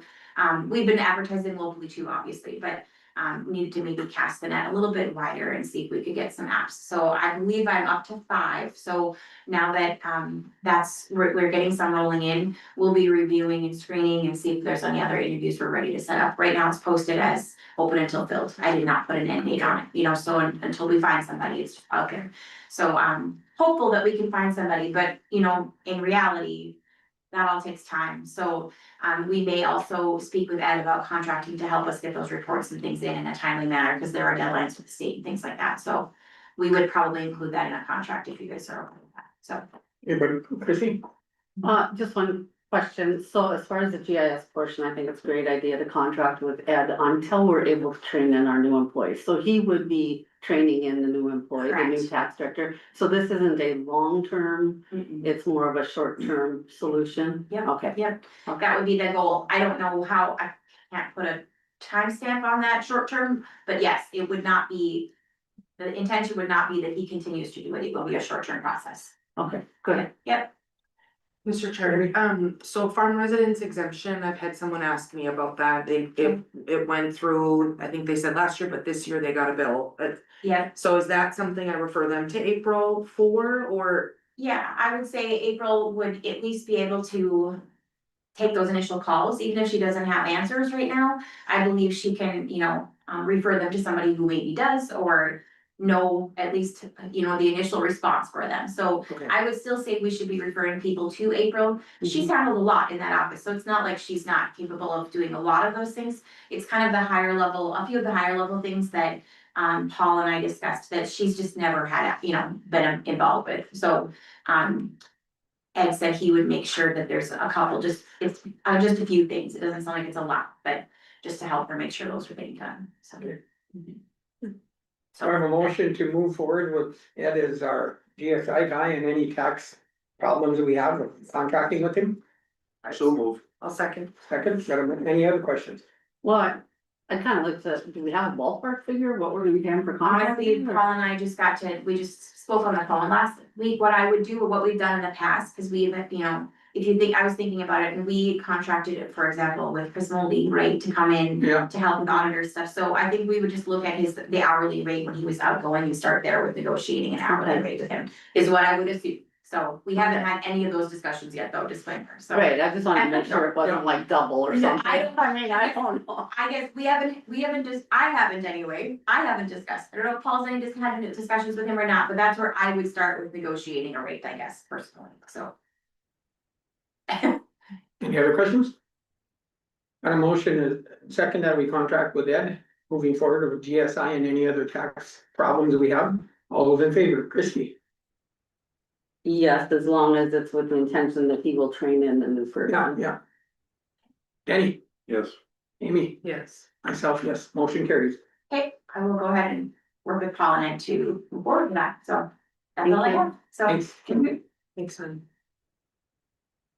So if we do the interviews again, can you send me the resumes this time? Yes, I did last time too, just didn't get them. No, I didn't get them. It's that crazy email I again. know. Send them both. Yeah. Is Chris gonna be online? Oh, there he is. God, he's there already. Chris? Good morning, Artie and Commission. Thanks for letting me join you guys remotely this morning. It's my hope to be back in Grafton at least once a month starting next month. But just a couple of updates here that I have for you guys today. The biggest one is I've been tracking this for a while, but the Americans with Disabilities Act is going to require all political subs to make sure that their websites are user-friendly for those that have any type of disability, whether it's visual impairment.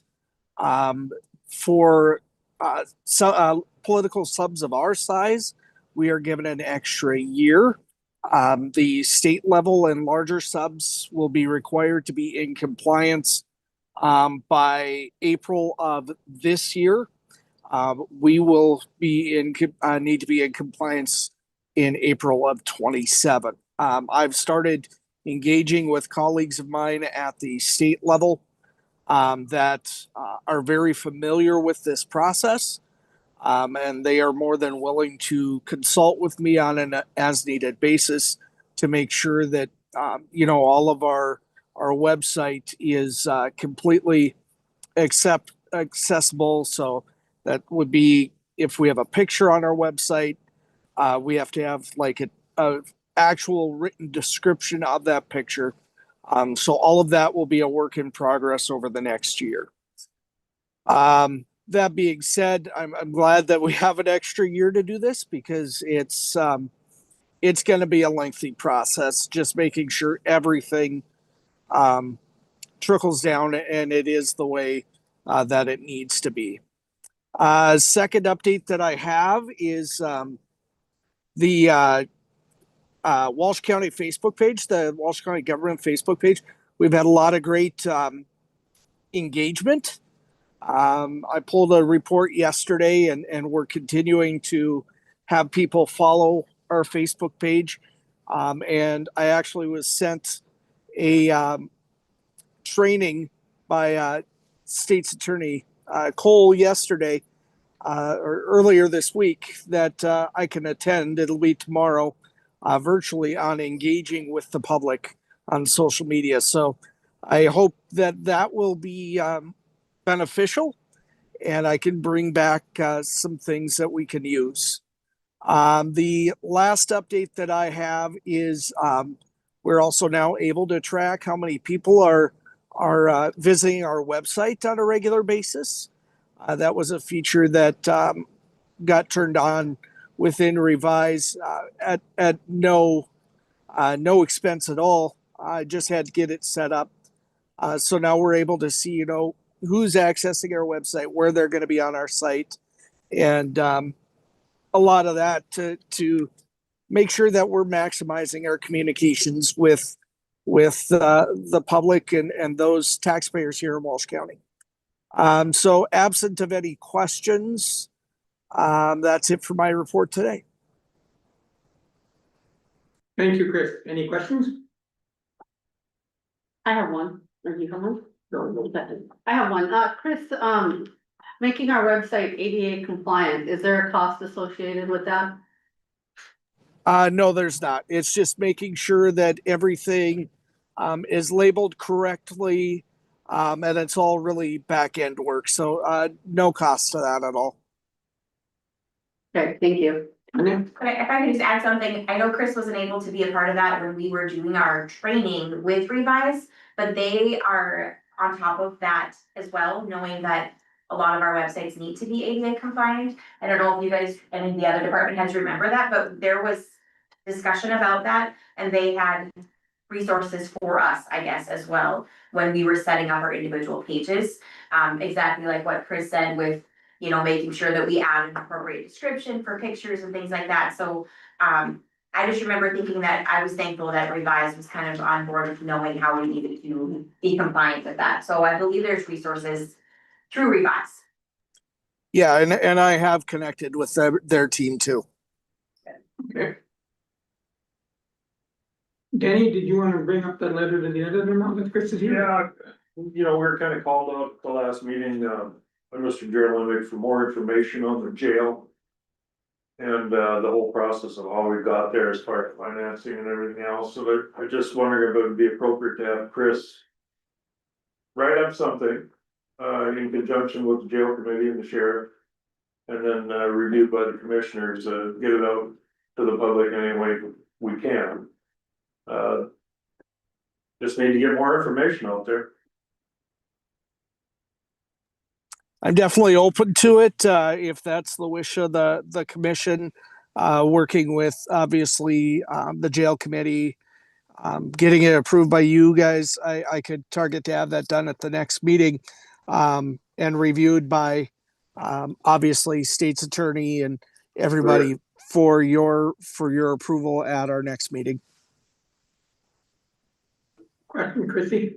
I would fully support that as well. I think we need to get information out to the public. They haven't heard from us for a while, and there's a lot of one-sided information that is being published in the Walsh County Record. So I would like to get all the information out to the public. So if we could put something together, Chris, I think that would be great. Just some type of informational article on where we're at with the jail and what's going on.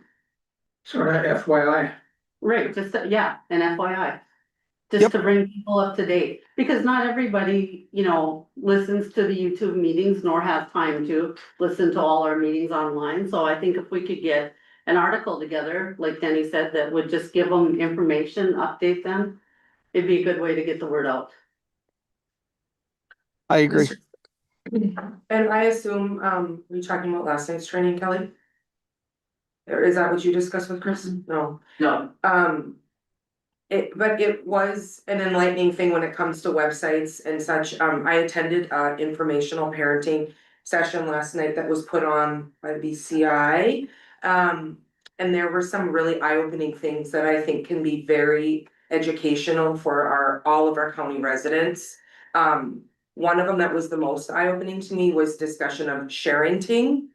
So not parenting, sharenting, and realizing that with the AI revolution, that you posting everything your kid does can actually put them at high risk for trafficking and things that are just scary, exploitation, all of that. So I am always in favor of those things, you know, with approval, obviously, of your portfolio holder, et cetera, but that was a very well, and I know our children, at least in Grafton, I don't know if there are other schools that will be attending, but will be, the BCI will be presenting to them. So Scott Kraft is our local agent, and it's just an excellent way that we have to keep our eyes open and aware, and putting that information out to our residents, I think is a very big value that we can do as county leaders and as our PIO.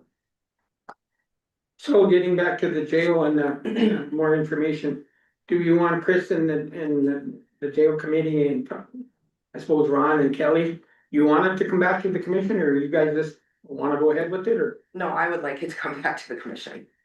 whatever? That's why I'm asking.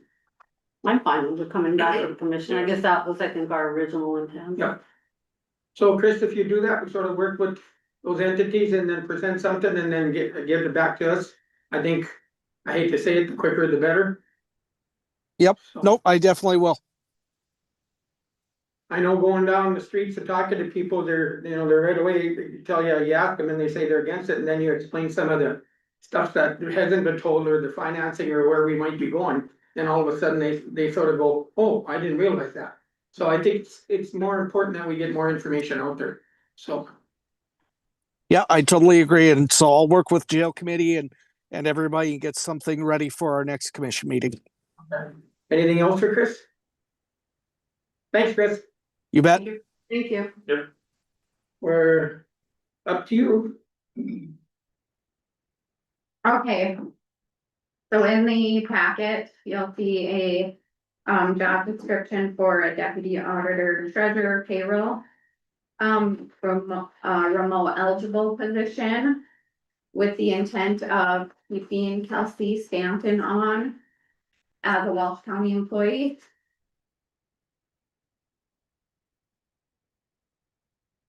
The commission had approved a 3-month extension for Kelsey to work remotely back in December. And that extension is coming up March 31st. So I need direction on if we can keep her on remote going forward full-time, or if the commission has a different plan. And Working well? It's working very Yeah. well, very well. Yeah. so do we want to limit it to 3 months or just until not needed? I mean, do we want to look at it every 3 months or? I think the longer we can keep Kelsey on, the better. Amy? I have a few concerns with that. When we're talking about remote, there are some things in this job description that are pretty hard to be remote for. I 100% agree that Kelsey's a great employee, but my understanding was Lorna was going to be trained to help with payroll. Is that changed? So Lorna is, we're all helping. Lorna is helping, we're all helping. Kelsey has taken the lead on it because that is where we needed her when Anna left us. We have both offices very busy all the time and we all help in both offices, honestly. So we can't really afford with all our new staff to not know all the job duties and not help each other out. And right now Kelsey is the lead on payroll. So this is, I mean, is that kind of your goal? Is this is more of a team approach in your department versus individual? Yes, I mean, we do have a high team work environment. We all work together to meet our deadlines. We are very deadline driven in the auditor's treasurer's office. I mean, we haven't really been able to function with one person as a designated position responsible for certain duties because of the turnover we've had, plus the time off that some of my staff had taken, plus our trainings and election coming up.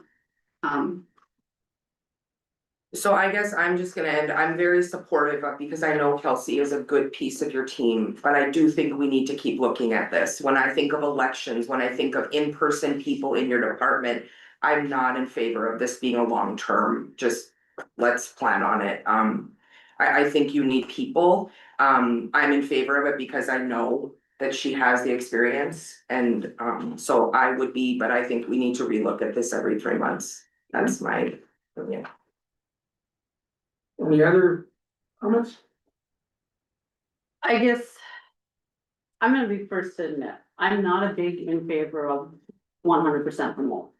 But I think we have a unique situation in the auditor's office right now where we've had such great turnover. And Kelsey honestly has the most years of service, which is pretty limited. But she's the only one with experience in elections right now. I think she is key. And I'm scared if we only do this for 3 months at a time. If somebody said to me, I'll keep you on for 3 months and then we'll relook at it, I'm not sticking around. I'm looking for another job. So I do think that, you know, we need to look at making this a permanent remote position. Somewhere down the line, she may decide she doesn't wanna do remote. Somewhere down the line, we may decide that remote isn't working well enough for us anymore. But for right now, I feel that we offer her a remote position. Because I really am scared that if we only do it for 3 months at a time, that we're gonna lose her, and we can't afford to lose her. And so again, I'm probably not the biggest fan of remote work, but we're caught between a rock and a hard place. We really are. Mr. Chair, are we advertising for, are you full? So the auditors treasurer's department has 5 FTEs and we are full. With Kelsey, Yep, with Kelsey. yeah. Yeah. Yeah, and here's the thing, if we were advertising, we're gonna bring in somebody brand new that does not have the payroll experience, does not have the treasury department experience, that does not have the election experience. So it's not the best time to bring in somebody brand new, I guess is what I would say. And you are right with Lorna, we did talk about the payroll, and it was my understanding as well that Lorna couldn't take on payroll at the time. She's a new employee, she's learning everything. She was learning the treasurer's office. But she did show interest in eventually moving into the payroll position. So I would say that with this is the current job description for Kelsey. But that's not to say that there can't be changes down the road.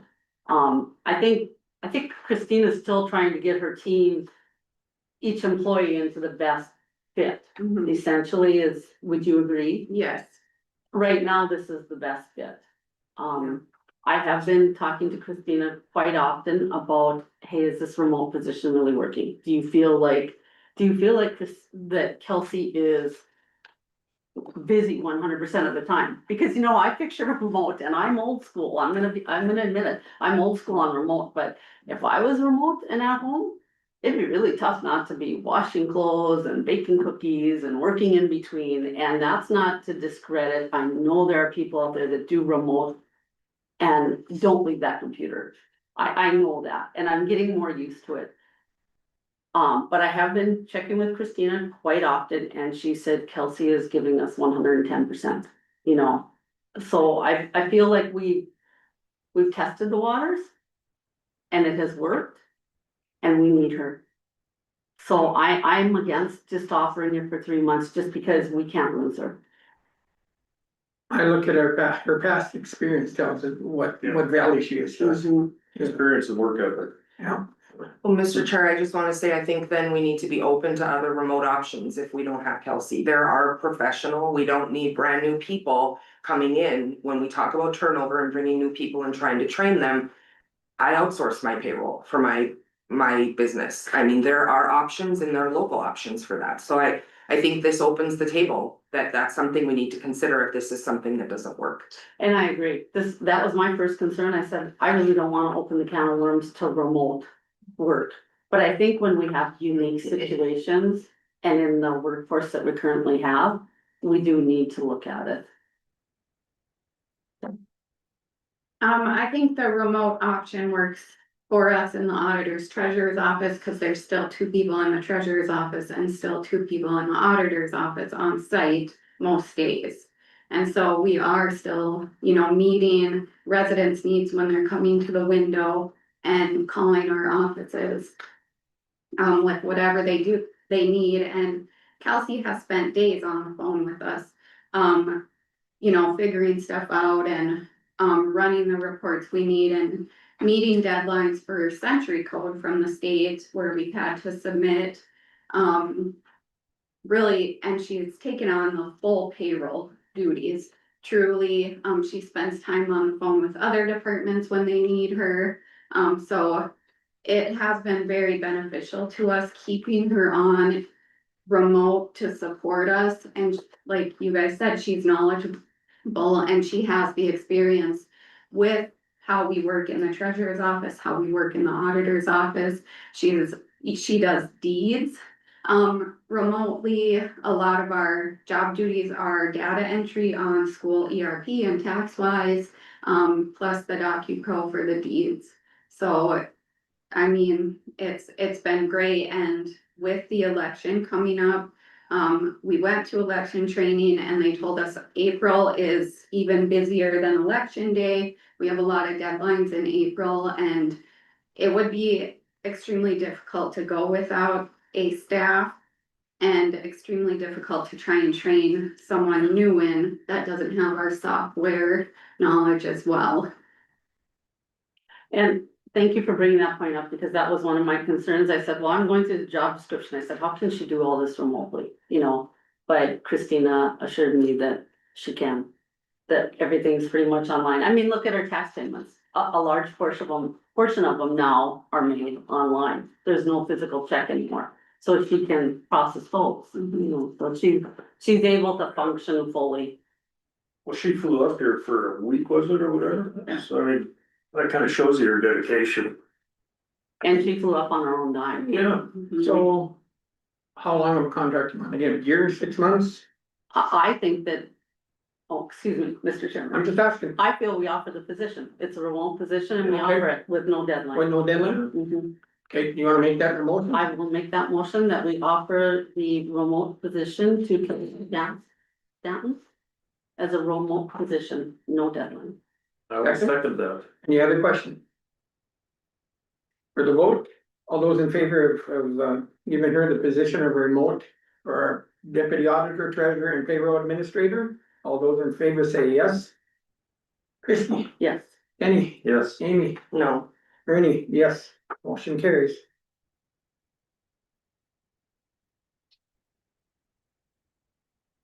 You got more? Yep, I got more. Okay, so, I need approval from the commission of the polling location and polling hours for the 2026 primary election on June 9th. The polling location is at the Walsh County Courthouse in the Farmers Room, and the polling hours are from 9 AM to 7 PM. Do I have a motion to approve the polling location and hours? So moved. Second, I'll second. got a motion and a second, any questions? All those in favor say yes. Christina? Yes. Christina. Danny? Yes. Amy? Yes. Myself, yes, motion carries. Okay, and then Adams has, expressed interest in buying the 2 remaining parcels that were left over from the 3-year delinquent tax sale. They are parcels 480000 14269 and 480000 14319 so I just need a motion to approve the sale of 2 delinquent tax deed parcels to the city of Adams for the nominal sum of $1 per parcel, totaling $2. So move. Do I have a second? Second. Got a motion and a second, any questions? Got a motion for the tax forward for Adams to buy these 2 parcels for real estate, for an amount of $2. All those in favor say yes. Amy? Yes. Danny? Yes. Christie? Yes. Myself, yes, motion carries. That's all you did? I Yeah, guess we don't have anybody for public comment either. no, Okay, we'll go back. Any letters, the others taken. Christie, jail financing. So I just wanted to mention, everyone was provided, well, we had requested Ann Willett when she was here to update us on jail financing. We had requested some additional options. And she sent us some additional options, 10, I believe, 10 options.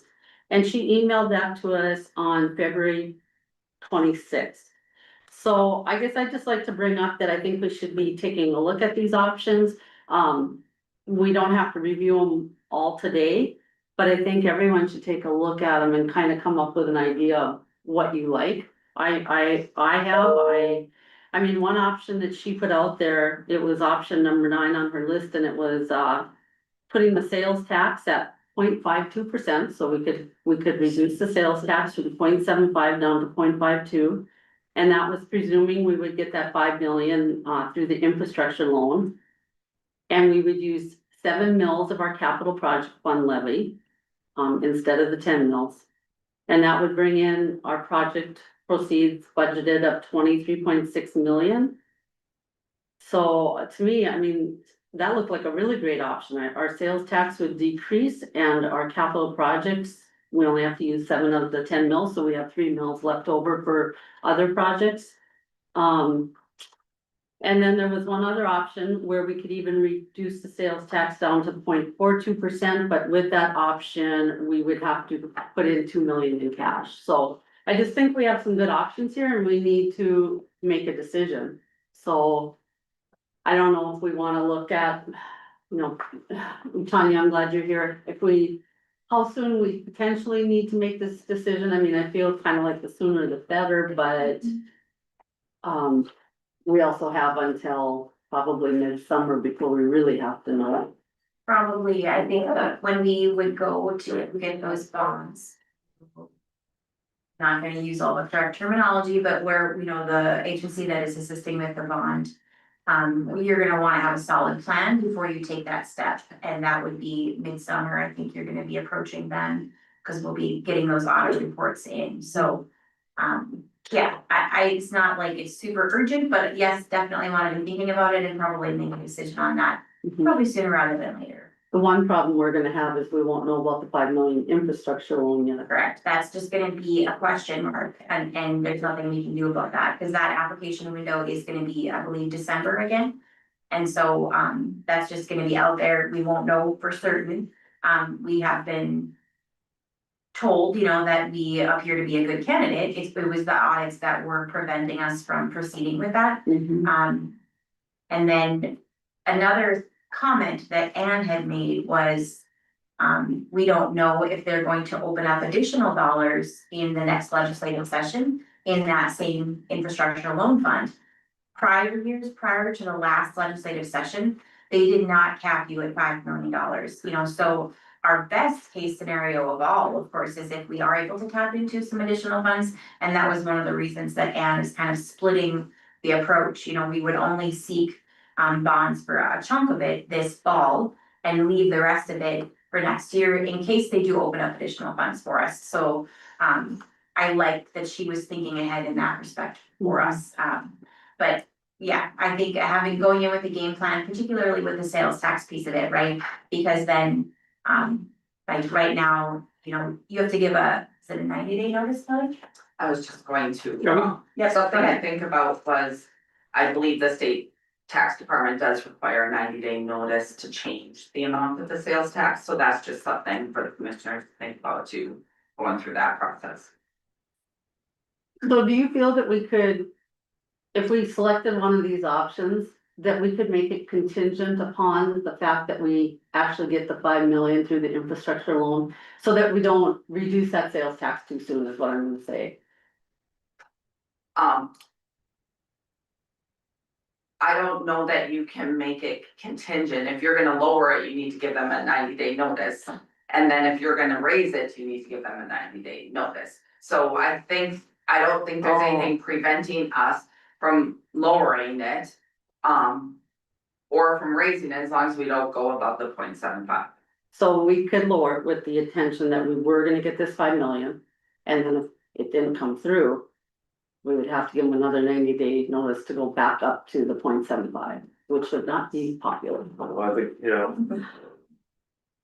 But we're gonna need the thing is we're gonna need to make a decision because we are going to need this bond money. I think we're gonna have to make a decision before we know if we get the 5 million or not for sure. That was, I agree. So I guess I just wanted to bring it up so everybody kind of starts studying these options. And we take a look at it, maybe the next meeting or a few meetings down the road. But So have we really figured out how much? I don't know what you call these guys, Matt, and I call it, so our extra money in our CDs or whatever, how much of that we can actually use? If it's not earmarked for any certain project. Let's say if we wanna take 7 million out of there and use it. Is that possible, or who has the answer for that?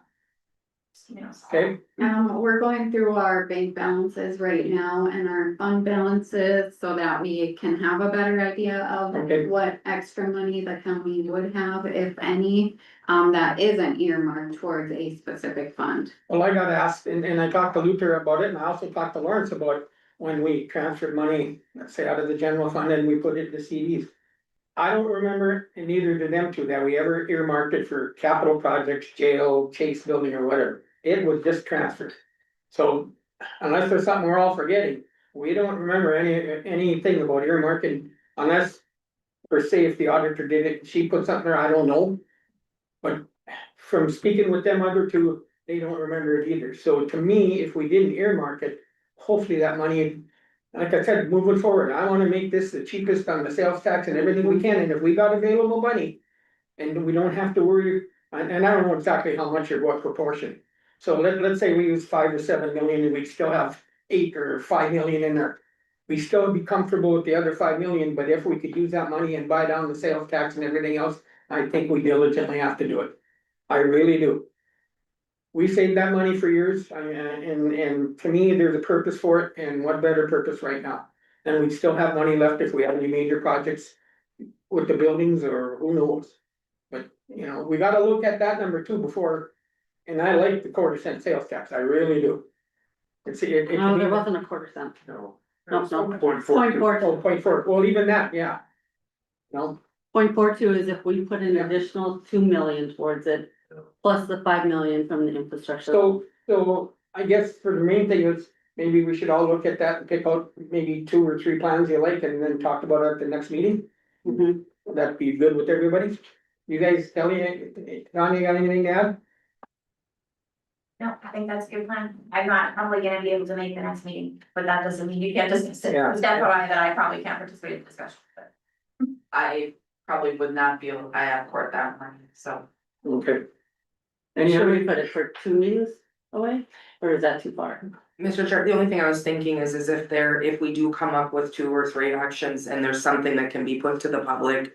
I mean, that's putting out a little bit of options or things we're looking at, which in my opinion is a positive, you know, that we are truly seeking some alternative.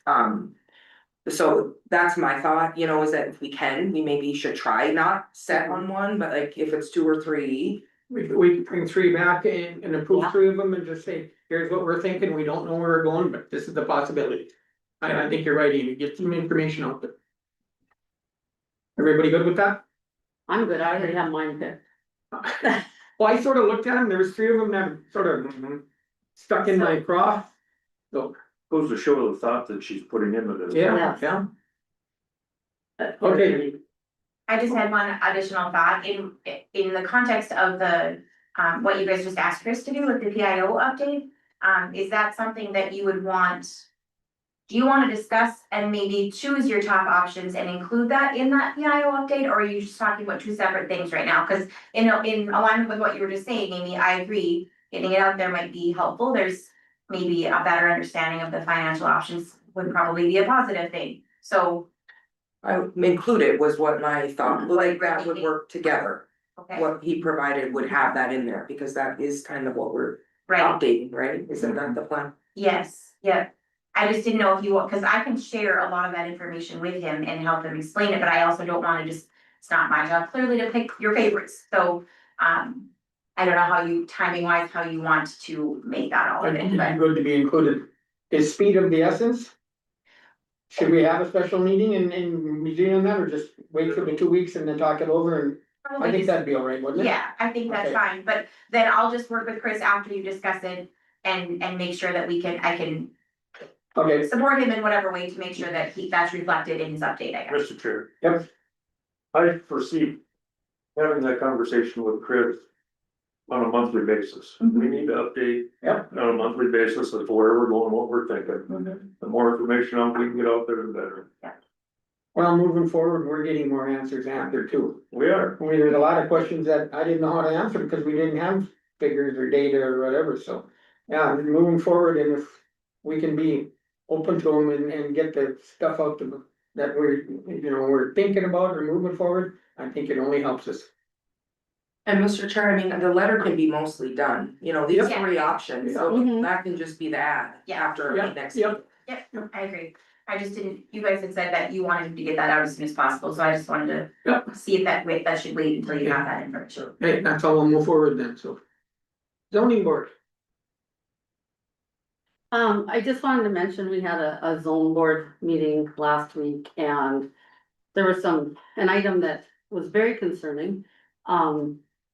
Jill brought up to us that we have a massive backlog in the state on eligibility requests.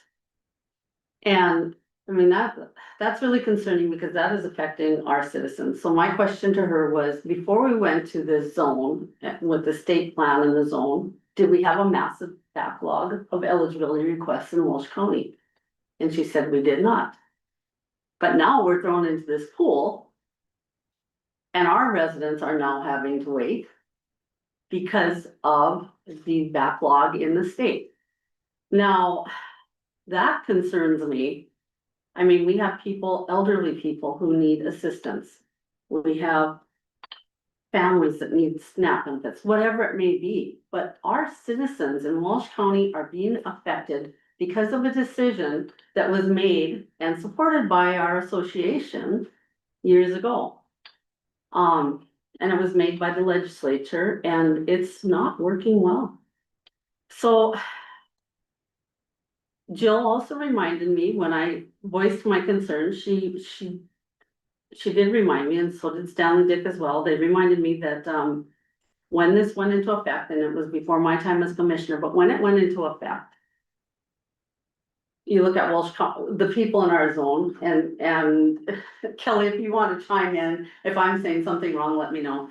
But the counties in our zone, Cavalier, Pembina, us, you know, we were busier with, and I don't know what the right terminology is, but we were busier with our social services work. We had more child protection, there you go, thank you. We were busier with that, you know, we needed help there in that area because we had more cases than the other counties did. So she said, you know, by creating this zone, it probably helped you out in that regards, is what I was told. I'm not sure it did or not, but I guess case in point, what I wanted to bring up is we do have citizens that are being negatively impacted by this change, and we have citizens waiting for benefits. For eligibility benefits that are. When you're talking thousands and thousands and thousands of people on a backlog, we have citizens that are not getting served timely. And that concerns me, and I don't know what we can do about it, other than they said to talk to our legislators. So that's why I'm bringing it up. I think we all need to visit with our legislators about it. Jill's very aware of it. She's very concerned about it. They were going to have I believe she called it a director's meeting. They were going to bring up some options of how they felt they could do it. You know, they're having trouble with staffing just like everybody else. They talked about mandatory overtime and I said, wow. Somebody tells me I have to do mandatory overtime. I'm not sure you're keeping those employees around. That's kind of scary. How about incentivized overtime, you know, something where there's some kind of incentive, but. They're struggling too. And here's the thing. If we don't have the eligibility workers that do a good job and things are missed, then pretty soon we have to worry about benefits being cut to the state. Because you have such a high, if you have too high of an error rate, then your benefits get cut to the state. So just wanted to bring it up so that everybody could reach out to their legislatures and let them know that we have some strong concerns about this. that was one of our main concerns, was our local control and touching our people. Slipping through the cracks. Yeah, Mr. Chair, is the NADACO, like, are they aware, you know, we're gonna be going into session this coming year, is there? Oh, I think talk they're of- fully aware. Of bringing about something, cause I know this I zone haven't has heard been that. talked and, you know, you make something that new and that big of a change. There's been a lot of, I know, painful hurdles, hopefully wins too, but it's just, is there ways to tweak this to make it better? And I think the people that need to be listened to are the ones that are on the front lines and Yes, I can agree. see where improvements can be made, so. I remember one comment from the state, I can't remember the fellow's name that they put in charge of this whole transition.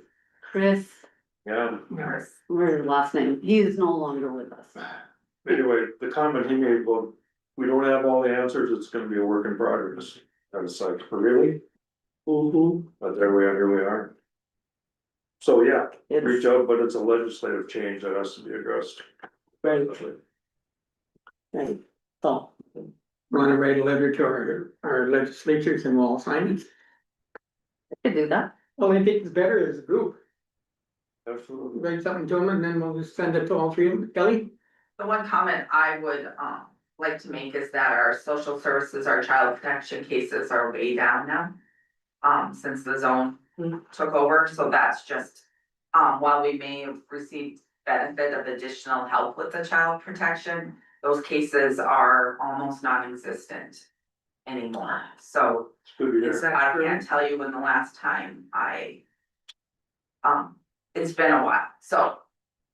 And that bothers me because I'm sorry, but you cannot tell me that abuse has stopped or these issues have stopped.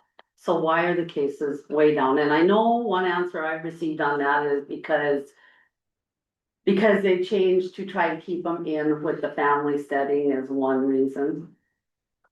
Yeah, my understanding is it takes a lot of reports, sometimes to get, issues addressed that, goes to a call center and a person somewhere in the state makes a decision whether that child protection report should even be referred to the local zone or not. So, and then once it gets there, then there's the investigation and then, yeah, there is a new policy focus where the policy is, yes, keep them in.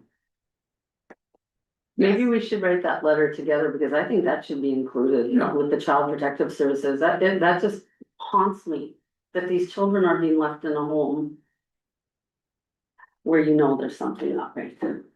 Because someone has decided that this is a better policy. I can see concern on the officer sitting present. Do you have anything? Oh, sorry. Go ahead. Do you have anything to add, Richie? No, I don't, we're just like you guys, it's one of our jobs to protect the kids and children around her. Yeah. We do our best to do what we can, and like Kelly said, we push paperwork off to an intake, and from there, it just kind of branches off wherever it needs to go. I know the one thing that Ron and I have visited about several times is he said, you know, we used to know what happened. We knew what happened with these kids when we turned it over. He said, now we turn it over, we call, and we never hear another thing. You know how sad is that? It's broken. It needs to be fixed. This did not work, but nobody wants to fix it.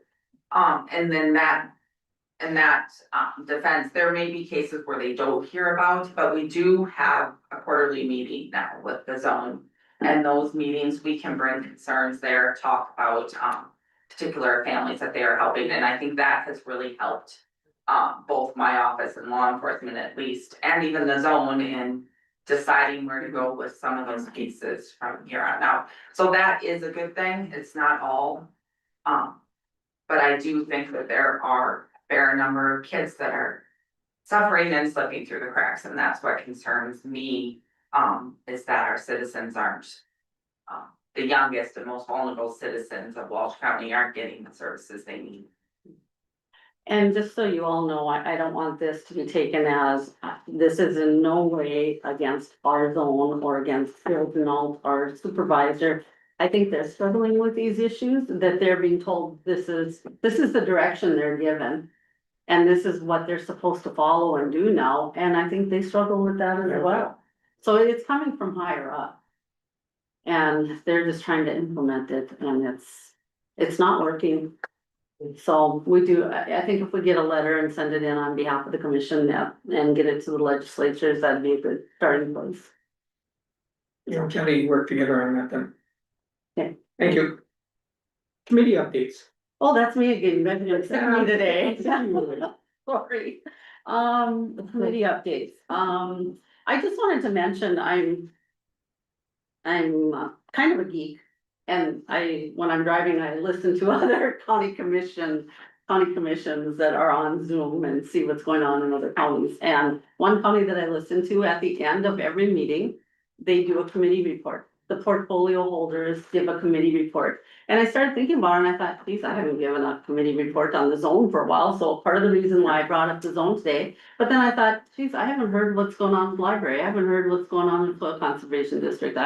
Maybe it's something we need to implement here. Just at the very end, they do committee reports and they go around to each commissioner, and if you have one, great, and if you don't, that's fine too. And I know sometimes some of you are good to add it to the agenda, but just something I thought maybe we could think about implementing if you guys. Well, you know, they don't have to update all the time with the important stuff. Yeah. Like me with the, I got two of the important, I shouldn't say important, but two of the involved departments with the highway and the water board, so anytime we talk about something there, I can bring it to you, that's why today You actually, do. yes, and not just me. You guys need to know what's going on in there, and to me, that's what the portfolio holder should do. Mhm. If you got something coming out of whether it's JDA or like you said, bring it to us, let us know what's going on. Mhm. I'm not afraid to tell anybody, and I said, that's why I do it, cause those are two. What are, I'd say costly or most involved, in the county, is, you know, there's a lot of issues with water and roads, and. I just think you guys need to know as much as when I find out, I think it's important for me to relay it to you. So, that's just my opinion, and I hope everybody does it, you know, that's, we're all here together and we all make decisions together, but if we don't hear from that portfolio that something's going on, how do we even?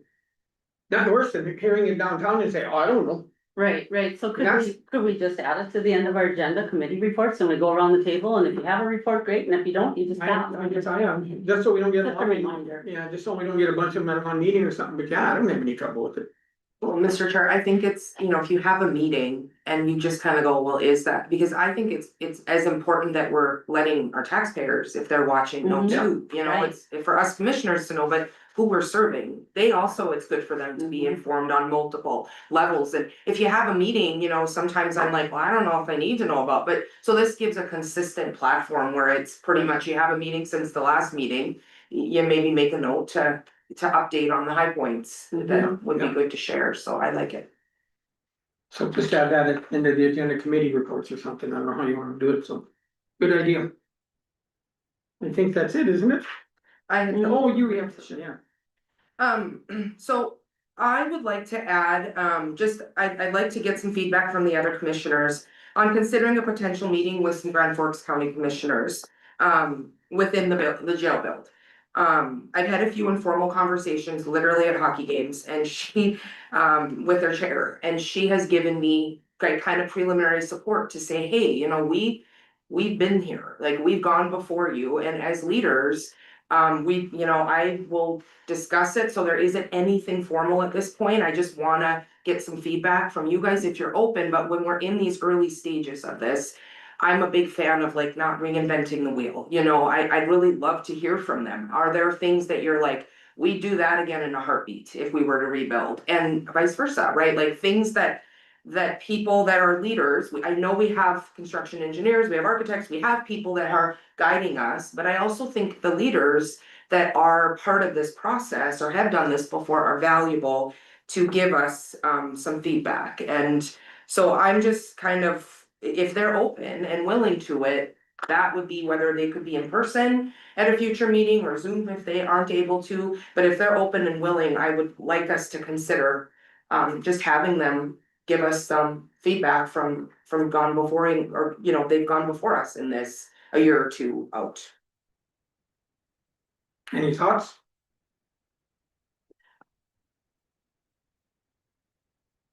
I guess I'm just wondering, are we too far into the process? Like, what would we ask them? Give me some ideas. Well, I mean, I think it, you know, it could be anything from like, I wish we wouldn't have put this in our jail, you know, from a perspective of like, I don't know that. It isn't, I'm not saying this is a meeting to be like, build it or not build it. I'm saying this is more of a meeting from a leader perspective on the things they're now learning, you know, that they're done, their jail is built. They are able to kind of look back on the process and I, you know, I do think it would be valuable, obviously not in block, but we could all send a question, you know, if the chairs wanted to communicate and could send the questions ahead of time if there were things. But she just said, you know, I can see if we'd be open to just giving pros and cons. Cause she felt like that could be a valuable thing, and I'm just a really big fan of, we may not learn anything, I'm not saying that, but I don't like, if someone has done something before me, I like to pick their brain, because they may provide a small detail that could pivot how we do just a part of the project and save us, you know, whether it's dollars, whether it's time, whether it's just a different view on something that they didn't think of before, that they now know because they're after. So that's my intent with this, is just to utilize leaders if they're willing to give us some feedback, commission to commission. I don't think it'd be harmful, but I'm just thinking today's issue when we talked about construction engineers and whether we can use EST and go back and change it. So if they did something they didn't like and all of a sudden we sign this construction, are they gonna listen to us? Basically the same thing, isn't it? I'm just thinking, yeah. Well, 'Cause I construction agree with engineers you. did their project too, so Yeah. it's the same Yeah. company, contractors, like. But that's my concern, is you find out something you wanna change and all of a sudden you can't. Cause I'm with you, if they did something that they said, well, geez, that was a waste of money, we should have did it this way. Doesn't hurt to listen. We don't have to do anything. No, with it. no. I'm just saying, if we have even a representation from their commission, from their sheriff, from their their jail manager, you know, I mean, even. I know Ron has talked about this, but the sheriff there now has said, yeah, I have to now have a maintenance budget for maintaining this building. You know, just little things that are meant to be helpful, not cause more issue. I have to bring it up because in my opinion, I think it's valuable for us moving forward with the process. I'm not saying that we're committing to anything by doing it. And obviously they have to agree, but even if it's representation from whoever's willing and the rest of them support it, that's where it would have to start. I'd be willing to connect the chairs or work with her, you know, on it. I just kind of wanted to get your guys' feedback on it. Mr. Chair. Yeah. I think it's a great idea. I just think it would be more useful if we could work with a commission that has a comparable size jail. Because I think Grand Forks is, I mean, what are they, like 350 beds? Does anybody know? Richie, do you know? I mean, they're huge compared to us. They're huge. So I think if we could work with a county, you know, like, I'm trying to think of somebody who would have just would have built that would be more comparable to our size. Because like our kitchen needs versus Grand Forks County kitchen needs are gonna be way different. And they just added, so they didn't build a new jail to get to that, you know, they Right, have they 38 added extra the beds, yeah. basically, so it is Yeah. fairly comparable. And this isn't something Wait, where they it's, added 350 beds? no, they added, I know they have 38, so, like a wing. And then the kind of the youth area, but it isn't meant to get into that fine of detail, it's literally Oh, okay. just to hear from them on. Where are you at, you know, what would be your feedback for us? And, you know, so I'm not trying to like compare architectural drawings. Oh, okay. I'm looking at kind of an overarching. Bigger. Are there any lessons, are there any feedback you wanna provide us? That could and or could not, 10,000 foot level. yeah. Yeah, no, Yeah, that's fine. I see the value in it, yeah. Yeah. Head that up. Yeah, I'll just connect with the chair and if she's open, like I said, maybe it's even just Zoom and they're on. For the next meeting or the meeting after, just depending on agenda length, we can work with that. Thank you. Sure, okay, thank you. Anything else? Meeting adjourned. Oh, I wish it was only 10:30. I keep looking at.